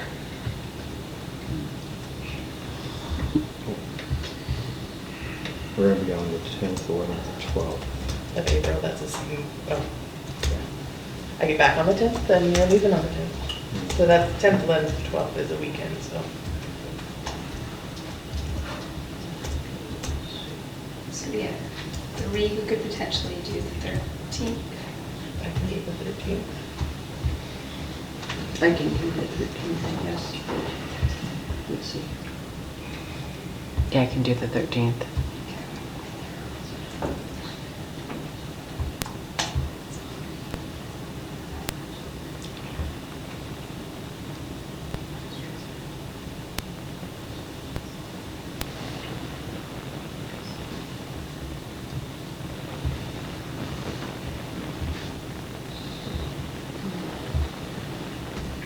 So the 8th, the 22nd, and 29th are all, those. Okay, got it. We get back on the 13th. Oh, you get back on the 13th? From CUNA, so it's Boise driving. It'll be, Ugh.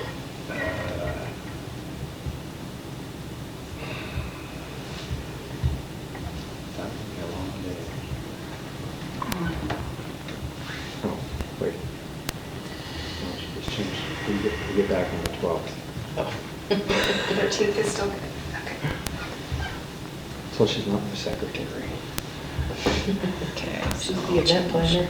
Yes. That to board meeting. I'm the Oh, board passenger seat workshop. driver. Navigator. Yeah, that was, well, I have to call it that. You know.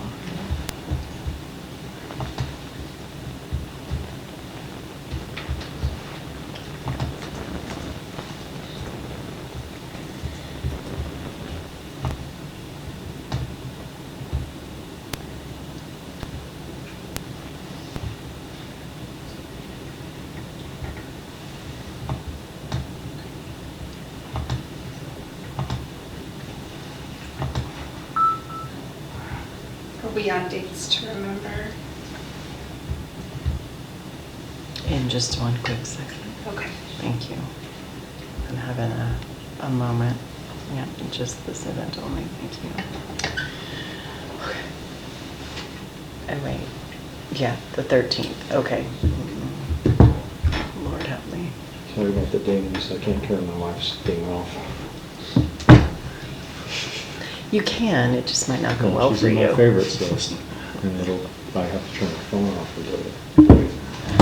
Okay. Where did the board book go?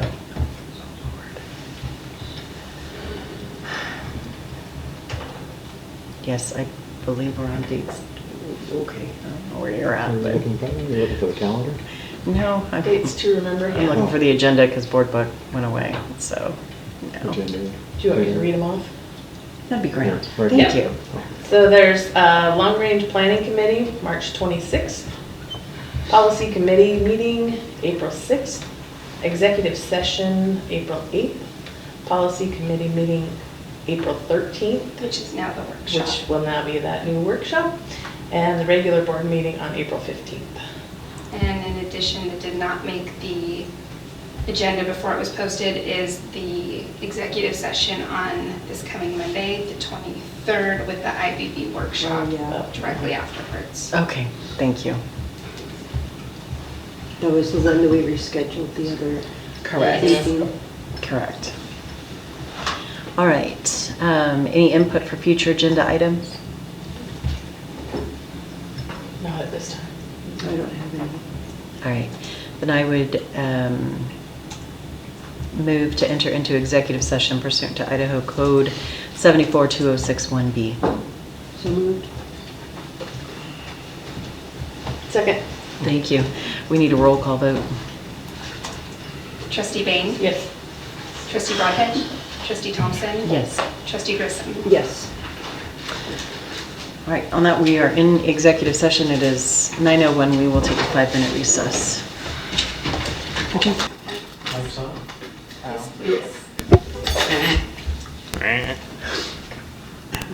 It's like those chairs in auditoriums, people stand up. Oh, we are being recorded. Okay, all right, so we have come out of executive session. It is 10:49. There is one action item on the agenda. I'll entertain a motion at this time. I would move to not renew the superintendent's contract for another year. Second. Oh, Jeff said. We have a motion. and a Put it on second. He was quieter. We have a motion and a second. All in favor, say aye. Aye. Aye. Any opposed? Hearing none, the motion carries. And on that note, meeting is adjourned. It is still 10:49.